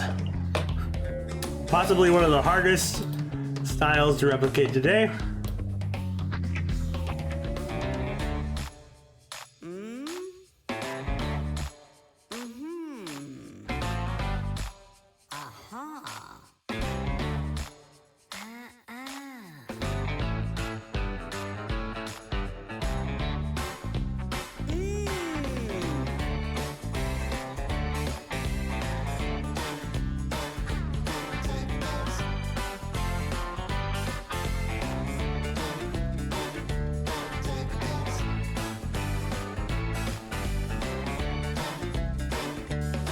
There he is. A little bit like the the character in question. Batman animated series, 25 Lokis in 6 hours. Was it really 6 hours? Have I been doing this for 6 hours? What am I doing with my life? Okay, well, look. We had so much fun making these. And we did it. Let's take a look at them. So, what are we going to do with our lives now? Oh, I haven't really played that far. Thanks for joining me today. I've had a good time. I hope you have too. Till next time, friends, keep being awesome. Bye! My soul crushed underneath the unbearable weight. Streaming for too long. No time for square burgers. We're drawing the Wendy's mascot in different styles. It should be pretty good. We got Tim Burton and we've got Rugrats. Check it out. So to begin, we needed a reference to our original Wendy, so you can see me trying to get a version of that on paper. It takes a little bit of my style, but I do want it to be close to the original, just so we have a good frame of reference. You can see me trying to copy in that sort of lined style that really gets shapes in it nice and beautifully, and just trying to get that chin and jaw and mouth and nose in the right spots relative to the eyes. All of these things will help make the final product just a little bit better, a little bit more on point, and that's what a sketch layer is for. So we dive in here. I think I gave her a really big Karen hair to start, and it's not quite right. So we got to sort of pull that in a little bit, get it closer to what we want it to be, and really just find ourselves closer in line with the original design. Of course, Wendy has those iconic pigtails coming out the sides of her head, and I think that looks fantastic. Of course, the Wendy's logo, the Wendy's mascot only has a head and a little bit of the upper neck of her shirt, and that's all there is to it. So I decided not to press too much harder into this character and just focus on the head, because that's all there is. I could make up a body, but I felt like this would be more truthful to the whole thing if we just focused on the head version. Sort of like the logo of this mascot for the worlds in which we're about to recreate them. We get in here with the line art, and it really is all about trying to get those sort of shadow shapes that convey the kinds of things that are in the logo, because that's the style that the logo has. And I think it turns out pretty good in the end. I certainly like what I've made. It is just a replica of a logo of a professional company that we've all probably seen a million times. And so, you should feel good about that when you're done, because it's, well made. Anyways, we're getting the neck in here and the shirt, and then we'll drop in some color, and we'll basically be done our Wendy's logo. Let's see here. Yeah, I think it's time for color. By the way, my name's Patrick. I'm an artist. I like to draw fun pictures on the internet and challenge myself to do interesting and strange things like style swaps of mascots. If you like that kind of thing, make sure you subscribe and follow along, because, the fun never stops. I put out 2 videos a week and a bunch of shorts, just so, the good times can roll. And yeah. We were working on our Wendy here. She's very pale, I noticed, which becomes a problem when we move on to our Tim Burton one, because, she's already quite pale. So we got to get this in here as close as we can to the original colors. I'm not doing any color selecting for this one. I'm just trying to pick colors that I like that work. And I think in the end, I'm pretty happy with how our Wendy looks. I did forget the little medallion, which needs to be blue as well, but we'll get that in a second. I found drawing these freckles to be a real challenge. They looked a little bit too zit-like the way I drew them. So I kept having to try to redraw them, change the color, try to change the dot quality. I don't know. In the end, it is what it is, but I definitely felt that they were not working for me, and I'm not sure what the secret is to making them work on the original logo. We're dropping some shadows here. Again, this is pretty easy because we're just trying to replicate shadows that already exist in the pre-existing logo. And so all the hard decisions of where do the shadows go have already been decided for me, and I don't have to, think that hard about it, which I think is a plus. Once these shadows are in there, we'll be ready to finish up this image and move on to our next one. Let's check out the final reveal for our delightful Wendy.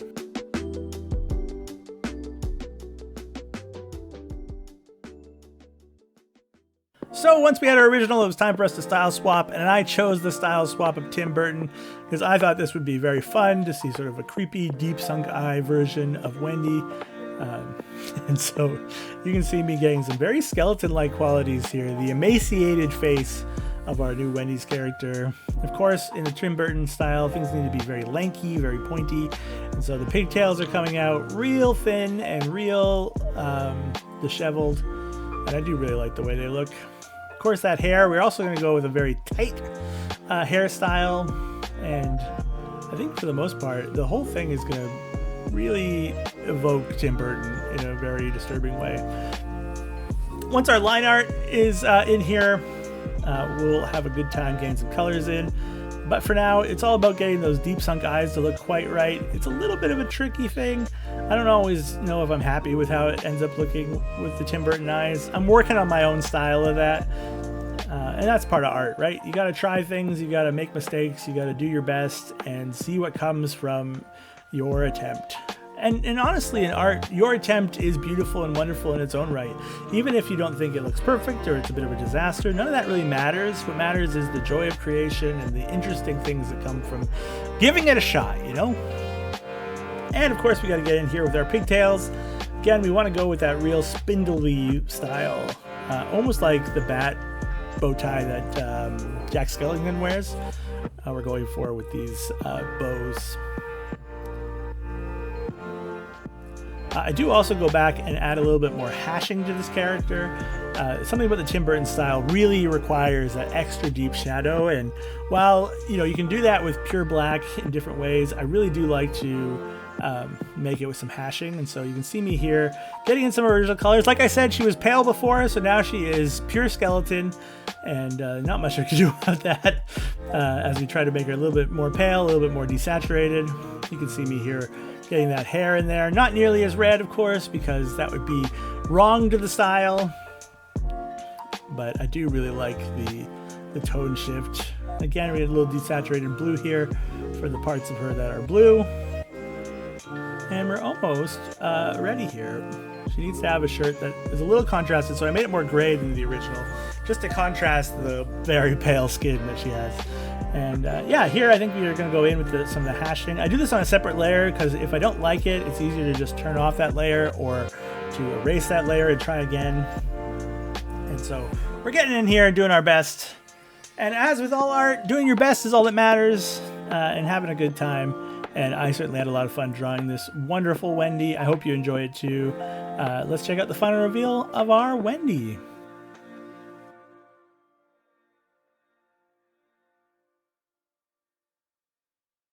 And the next style was that of Rugrats. This was a suggestion from my chat during the live stream where I drew this, and I could not be happier with this prompt in the end. I was a little nervous at first, to be honest, because Rugrats is a very particular style, and I'm not really familiar with drawing in that style. I've seen the show, obviously, but I never actually drew much in it, and so I went with an Angelica vibe.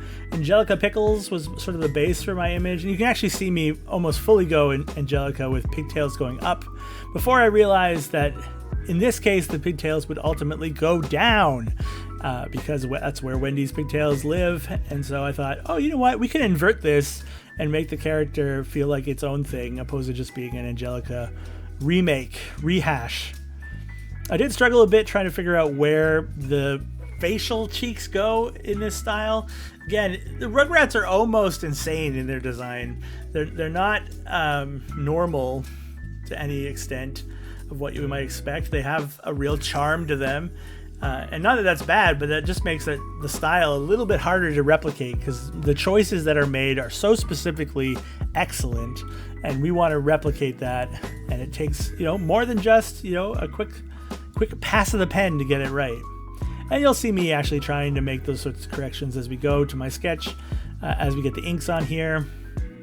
When I start paying a little bit more attention to the final images of Rugrat characters and try to build a little bit more of that authenticity to the style. And as I said before, I really like how this one turns out. There is a unhinged energy to this character that we're drawing that really adds a lot to the world of Wendy's, that's for sure. If you thought their burgers were cool before, now they're manic and a bit unsettling. Square? Of course. And so yeah, we're getting in here with this character. Like I said, I love it. And I do really like the way these cheeks turn out in the end. They bring that childish, over-the-top, over-embellished sense that really matches the Rugrats style. And yeah, I decided that the square bows was not the right choice, that more rounded bows would be better for this character. That's closer to Angelica. I do really like as well, the thin neck was the path for today. We had a thin neck Tim Burton and a thin neck Rugrat, and now it's time for us to get colors. So we wanted to go bright and colorful for everything that we did on this one because we want that childlike energy to come through. We kept the pale basically the same. but we really wanted to keep those bright colors just to get the character as spot on as we could. And I think with that, we're just about at the end here. So here's our final reveal of Rugrat Wendy's.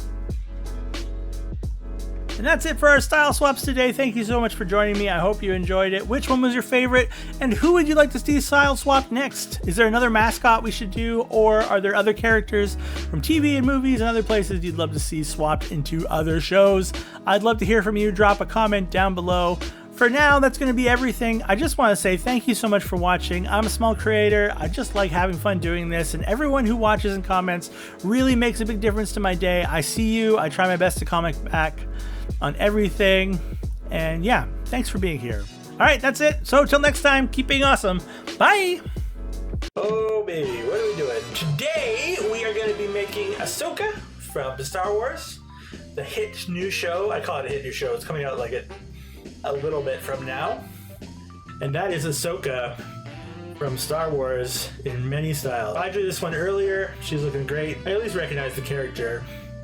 All right, minions have big eyes and goggles. We're gonna go for the big eye because the big eye is my favorite style of minion.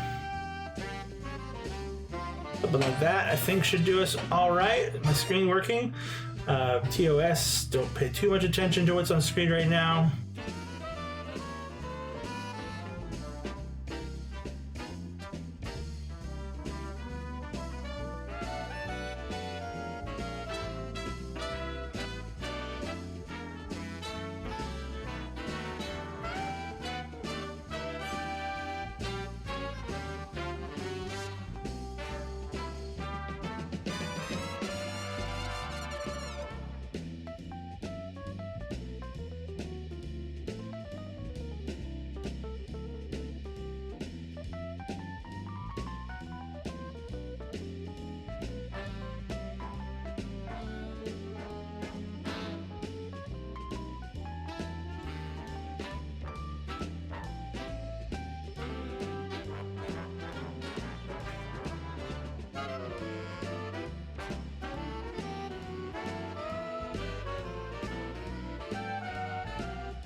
We love a good minion and Beto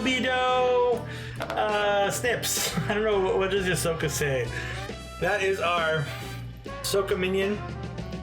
But for now, let's get going on our Futurama version.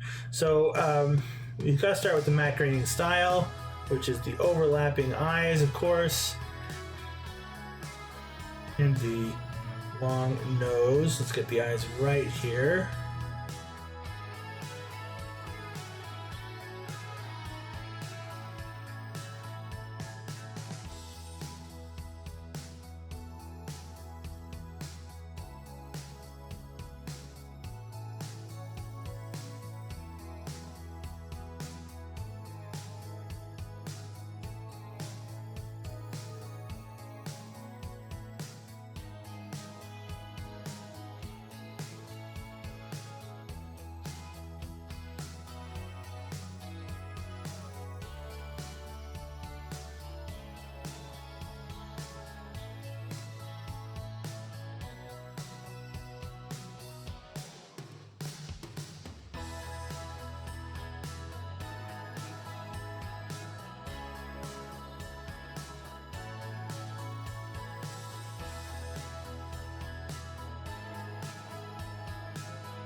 Yeah, yes, Matt Groening, but not Simpsons. Yeah, I feel that it works.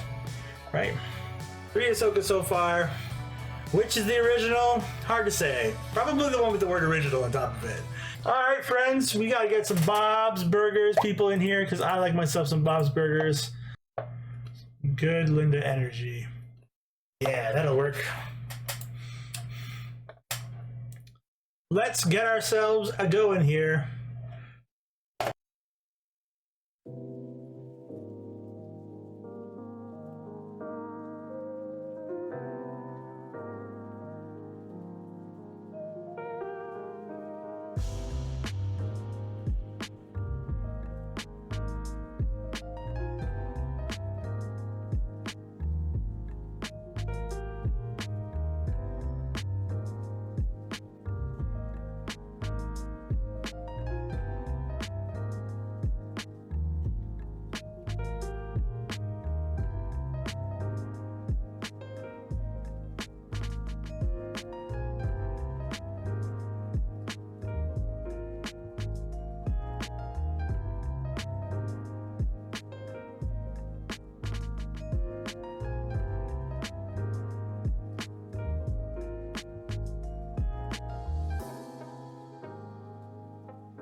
There we go.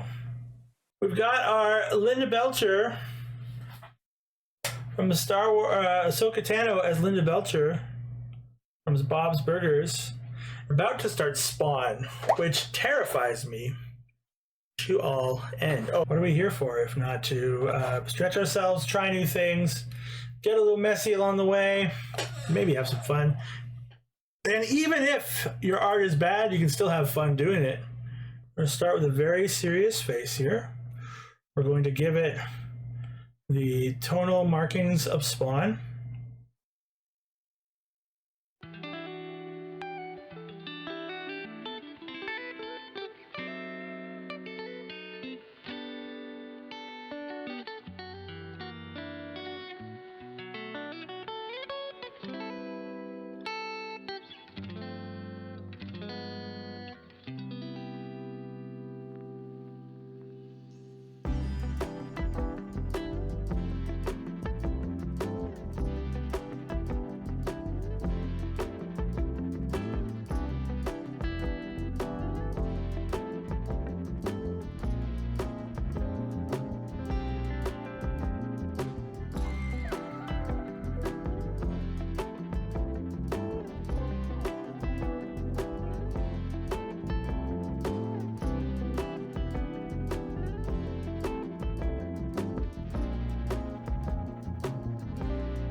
There I have Ahsoka as Spawn.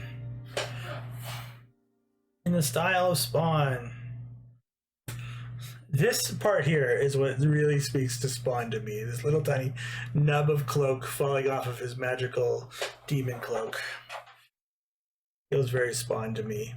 And I don't even know if it's right. I only watched the HBO show. We're about to attempt a Dragon Ball Z Ahsoka, which I'm going to say is terrifying for me, because I don't know if you know this, I don't really watch a lot of anime or anime style things. Not because anime isn't good, it's just something that I haven't really got into in my life. And so I certainly haven't drawn a wild portion of them either.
And there, in all her glory, is Ahsoka from Dragon Ball Z. And quite good, I think. Really looking stylized distinctly from the other ones. Rosie the Riveter is the one that I was trying to think of. And we gotta work relatively quick on this one. I am ever encroaching on the time I have left. To start with, she's got her like tight-necked outfit, and she's gonna have her like hand coming over here.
And I think that's Rosie the Riveter as Ahsoka Tano. All right, Studio Ghibli style. Getting ready to go here. Remember, Pat, you can take your time. It's okay. Oh, my thing stopped working. I am so sorry. I've been drawing this whole time.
Alright, Studio Ghibli style.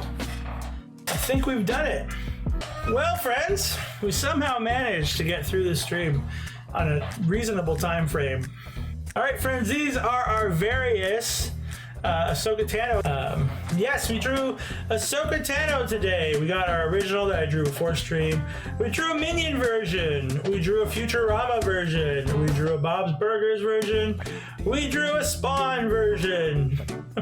We drew a Dragon Ball Z version, Rosie the Riveter version, and Studio Ghibli. Thanks for being here. We'll see you soon. Bye! He's hockey mascot's bad boy, and today we're style swapping Gritty. So to get started, we needed to draw Gritty himself, get an original drawing just to remind ourselves what Gritty looks like. And so, of course, I started with the eyes and that mouth, trying to find the perfect balance between disturbingly weird and wonderful that is Gritty. I learned a lot about what Gritty looks like in this one, particularly around where his hair and his eyebrows start and end, which seems to be nowhere and everywhere all at once. Anyways, you can see me trying to get my best Gritty look in here, get that body shape and that jersey. I decided to draw a bit of the Philadelphia Flyers mascot, not mascot. We're obviously drawing the mascot, the logo there on the chest, and just sort of get myself in position for the ultimate finish of this pose. And I put him in skates because it seems about right. Gritty is a fascinating creature, don't you think? I'm not sure what Gritty's meant to be, but he's a monster in the best way possible. Fuel for our nightmares and our entertainment. Perfect expression of what it means to be, I guess, a sports fan in, the 2020s. I don't know. I'm not really a hockey person. I'm not really a sports person. Don't tell my Canadian friends. I'm Canadian, and I don't really watch or participate in the hockey culture that much because I'm a bit of a nerd, and I just never really got into that kind of thing. So yeah, I do know what Gritty is. Like, I've seen Gritty do horrible things, and Gritty's certainly made a splash in our culture. And so yeah, I was able to get close to what Gritty looks like and get the vibe of the monster that is Gritty down pretty well. I actually think this is a great option. We're doing a stream where we're doing just small style swaps of mascots, and this of course was the first choice that came up. And oh, Gritty, you are a unique and wonderful delight. We're just getting the line art here on our skates. Just a nice and simple thing. I decided to draw the jersey logo after we started coloring, just because it'd be easier to just draw it on top of the color. And yeah, you can see me now trying to figure out exactly what color to choose for this beard and how to make these lines work, given that there's so many broken lines for the hair. I think what we ended up with was pretty nice. I think I like it. The color's not perfect, but we'll get somewhere close pretty soon. And yeah, it's just a matter of getting these colors in here nice and making our gritty super beautiful. I did make a mistake here. I should have made the beard on its own layer and the jersey on its own layer so I can just sneak the full logo of the Philadelphia Flyers underneath the beard on its own layer. But I didn't do that, so I ended up having to draw like specifically around the beard to get the logo in there properly. And that was a bit of a nightmare in its own right. But hey, sometimes you do what you gotta do and you make the choices you gotta make. And yeah, life goes on. Speaking of life going on, I think we're getting really close to the end of our gritty here. I think we still got to do shadows as well because I wanted it to look super cool. But as we get closer to the end, I just want to remind you, my name is Patrick. I'm an artist. I love to draw pictures here on the internet and have fun doing it. If you enjoy that kind of thing, make sure you hit the follow button and subscribe or whatever, whatever the feature that you're supposed to do is. I'm not good at this. Here's gritty.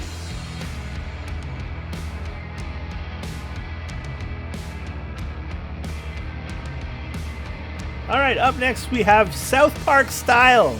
So putting gritty in the South Park style creates a few simple problems. First of all, the South Park eyes are very specific, and Gritty's eyes are also very specific. So I just went with bigger than usual South Park eyes. And then it's a matter of like, how do you exactly get this body right?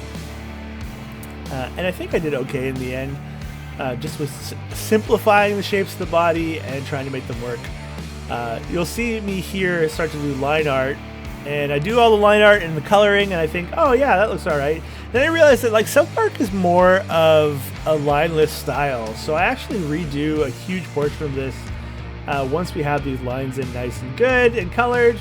I go back and I start doing layered color beat pieces. Because I think South Park was originally just like paper pieces on top of each other, right? At least that's how the style evokes.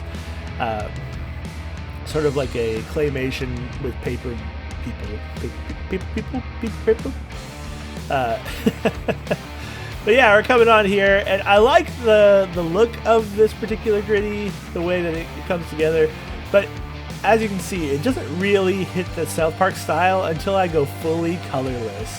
Or lineless. Colorless would be very more. Fully lineless. And you'll see me do that shortly.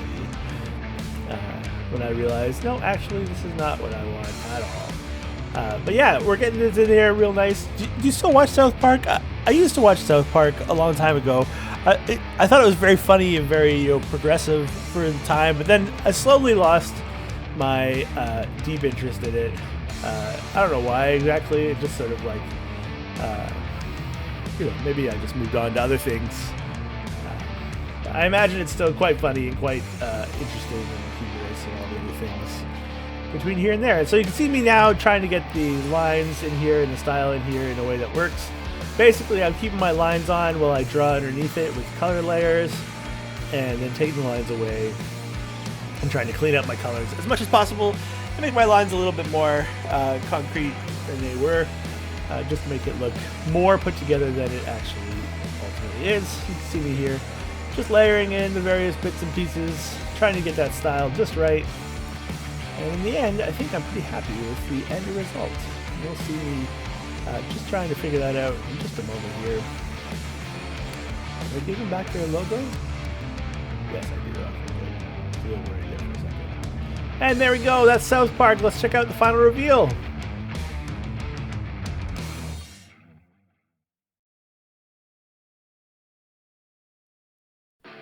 Last but not least, we've got My Little Pony style, and this one took me for a journey.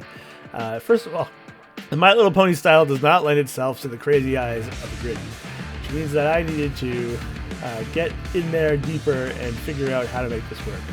And I start with a sort of like long hair, mixed beard look for the head, and while I think it sort of works, it didn't ultimately work. So you'll see me get my sketch in here, be pretty happy with it in general, start to do line art, and then realize, nope, it's not really for me. We're going to do the cutie mark as the Philadelphia Flyers logo, and we're going to make them wear a jersey and skates, because why not? That works with what I've decided for this character. So yeah, with our sketch done, it was time to move to the line art, and here is where things just start to sort of fall apart. I can't figure out how to make this eye work in a way that like makes the pony style, like is just awful. But hey, you know, it's fun. And it's not that I can't draw the pony eyes. It's that trying to draw them with the hair and the form and the bigger eyes, it all just sort of like falls a bit apart. And yeah, I land on something that I'm okay with for a little while. I just went for the full gritty eye on this for a moment, and it is unhinged to the extreme. But yeah, I eventually realized this is just not quite working the way I wanted it to, and I go through and straight up remove it. But hey, that's an important step in drawing, like in making art. It's okay to ultimately, delete your art and try again. And in fact, I go as far as to resketch out a design with a brand new head. So I start with a My Little Pony look, and then I say, okay, how can I make this a little bit more gritty in style? So there's sort of a My Little Pony head. It actually looks more like a deer for some reason, but that's the right kind of head. Now it's time to get in there and see if I can gritify it. You know, that common verb, gritify? And yeah, I think what I end up with, I'm pretty happy with in the end. I kept the beard fully in there, but I simplified the form of the head. I also realized that I forgot to put a helmet on this character up until very late in the process. And so I get the colors on here and suddenly realized, wait a second, we don't have a helmet. And so I go back once more, because that's what art sometimes asks of me. And I get a helmet on there. Here we go. And all the colors are in, but wait, there's more. He doesn't have a helmet. Let's delete it all again and start again. Look, this is the story of making sometimes. Sometimes you just forget important things. You have to go out there and make things work. So get the colors on here.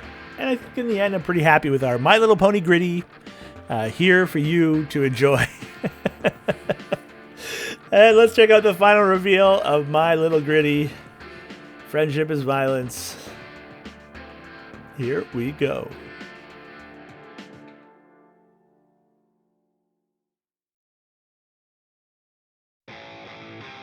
And that's going to be it for our gritties today. I hope you enjoyed the mix of weird and wonderful gritties we drew. Which one was your favorite? What other characters should we style swap? And what kind of styles would you like to see? Let me know in the comments below. And yeah, thank you so much for being here. I really appreciate your time. And I hope you got something fun and happy out of this. For now, that's going to be it. We'll see you next time. And of course, keep being awesome. Bye. This episode is brought to you by the Art by Sutherland 2023 coloring book.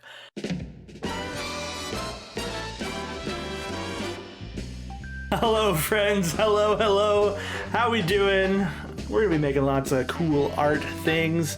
We're doing Miles Morales Spider-Man style swaps. Yeah, we're going to do 5 of them today. I did one earlier. By earlier, I mean like 4 months ago.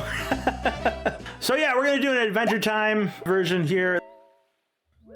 Hey friends, I've been doing a lot of time-lapse content recently, so I thought I'd try some voiceover to go with it. Let me know if you like it or prefer the other way. I've had a lot of fun drawing Adventure Time style characters. I did the Teenage Mutant Ninja Turtle and a Loki version, and so I couldn't resist choosing this art style to start. I really like the Adventure Time art style. It's simple lines, smooth limbs, and a mix of whimsy. I decided the youthful vibes of Miles would pair well with the styles of Finn the Human, so I used some Finn reference to help design the body shape and the facial features. With all these Miles redesigns, I did find myself debating about how to best represent the hairstyle. It is both shaped and curly, and so for Adventure Time style, I wanted to roll with the shape of the hair, and I really like how it turned out.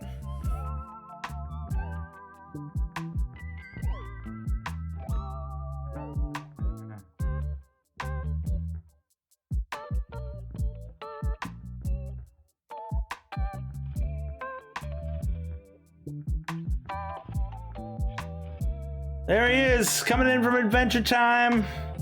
He is the hero we need, ready to jump around through time, ready to mishmash, bish bash, have some fun. Disney Afternoon is just like Disney characters, right? Is that the like Darkwing Duck, Tailspin, Goof Troop? Amazing. Which of those lovely features would you like to do? I think I need to be a little more specific on Disney Afternoon. Goof Troop, the dog type. Sweet. Goof Troop. Now it's time for us to hit the Goof Troop. Scooby-Doo-Bop-Bop-a-Doo-Bow. Yeah. I'm just going to do that a bunch. I would not have imagined that the Goof Troop style would come up, but when you let your Twitch chat decide, you end up with ideas that are far better than your own. And I had a lot of fun drawing a Goof Troop style. Sticking with the youthful vibes, I did a Max style for reference, but again found myself going to a boxy hairstyle. He is of course a dog in the vein of Goofy and Max, and I think he is looking sharp.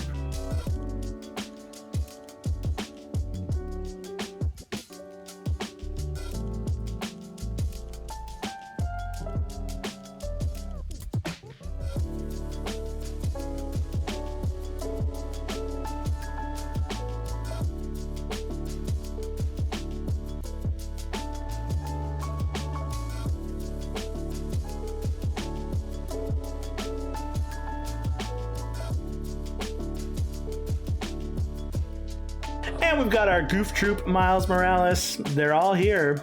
Coming up, Miles. Miles and Miles and Miles. Muppet style. All right, we can do Muppet style. I think that's a great idea. Muppet style. It's a real choice of a style, isn't it? Now, there are, of course, a number of human Muppets, but that wouldn't be fun, would it? To do him, we anchor the face with the nose. When you draw live on the internet, you don't always win. Sometimes you draw things that work for the prompt, but are not to be celebrated. I chose not to go with a human-esque Muppet, but instead I used Fozzie Bear as a reference for this one. And it's honestly a bit of a mess. The hair just wasn't working, and so he ended up with Fozzie without a hat in the clothes of Miles Morales, and we finished it. Sometimes in art you gotta just finish. So yeah, it's done, I guess.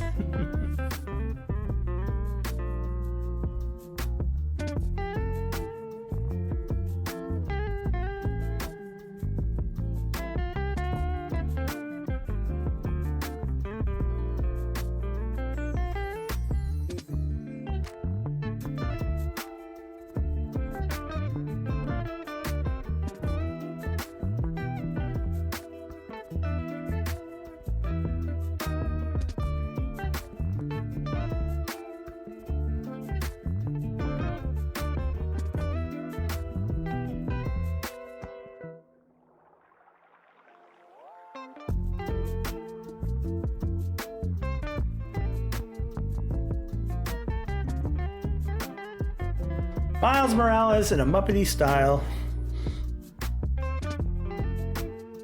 Not entirely sure what I've done here. Whatever it is I've done, I've certainly done it. All right, it's time for us to get a new style. I guess we're going to do a Futurama style. All right, we're going to get going here on a Futurama. I am a long-term Futurama fan. I have a deep love of so many episodes. One of my favorites is The Devil's Hands Are Idle Playthings. I'm a sucker for a musical within an episode. I don't know if you feel the same way. What's your favorite episode of Futurama? And why is it the dog one? No. Anyways, for this style, I use Fry as a general reference for the facial expression and general scale, but branch out in terms of color and actual Miles clothing. Because this is a Simpson-y matte grading style, Futurama, I went for some brighter colors just to get some more of that high contrast that you get in a show like Futurama. And I think he turned out pretty great.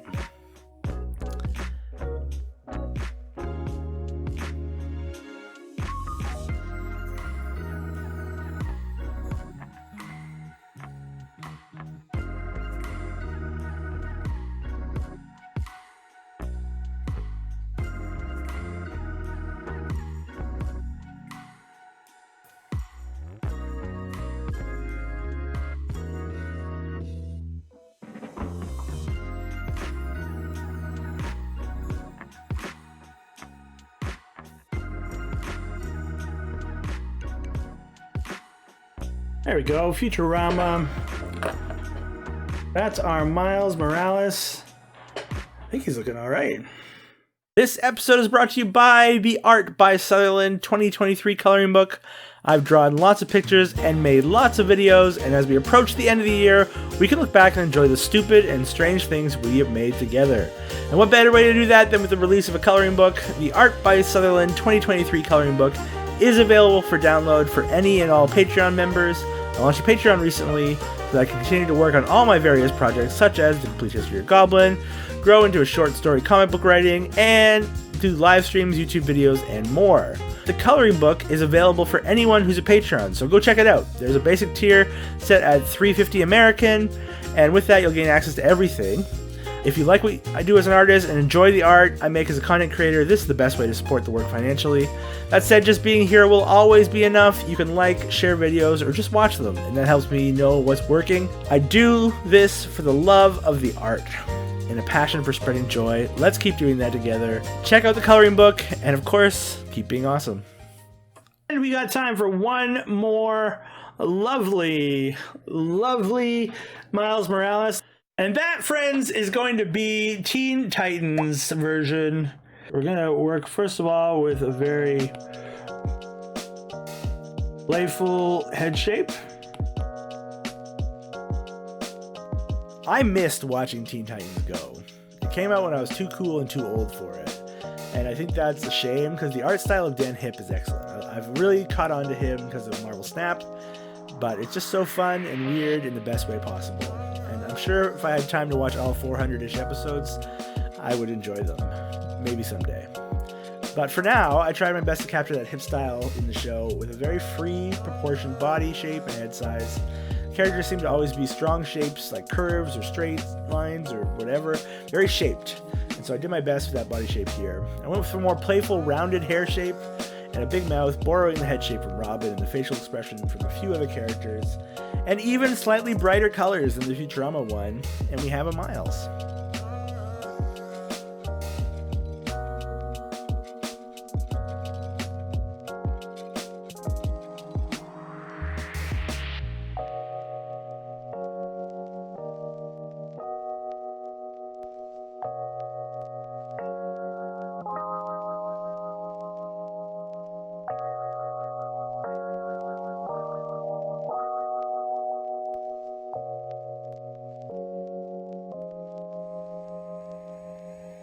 But yes, that is our Teen Titan Miles Morales. So fun. I really like all of these ones. Muppets is a bit of a stretch, but it's just close enough to be like, yeah, drawing a puppet is hard. But mainly we want to talk about, what do we do today? Oh wait, you know what we need to actually do? We need to hit the music. But for now, we made these lovely versions of Miles Morales, original Miles that I drew a month or two ago, trying to practice that style. We also did Adventure Time today. He's looking great, happy and ready for adventure. We also did Goof Troop, Scooby-Doo-Bop-Bop-a-Doo-Bop, yeah! As well as a Fozzie Bear, a Futurama, and a Teen Titans Go. I had a lot of fun today. I hope you had a lot of fun too. Thank you for anyone who's supporting the channel through our various means. It's a big help to me if you go follow, subscribe, and watch the videos. Share them with your friends. And friends, of course, till next time, keep being awesome. Bye!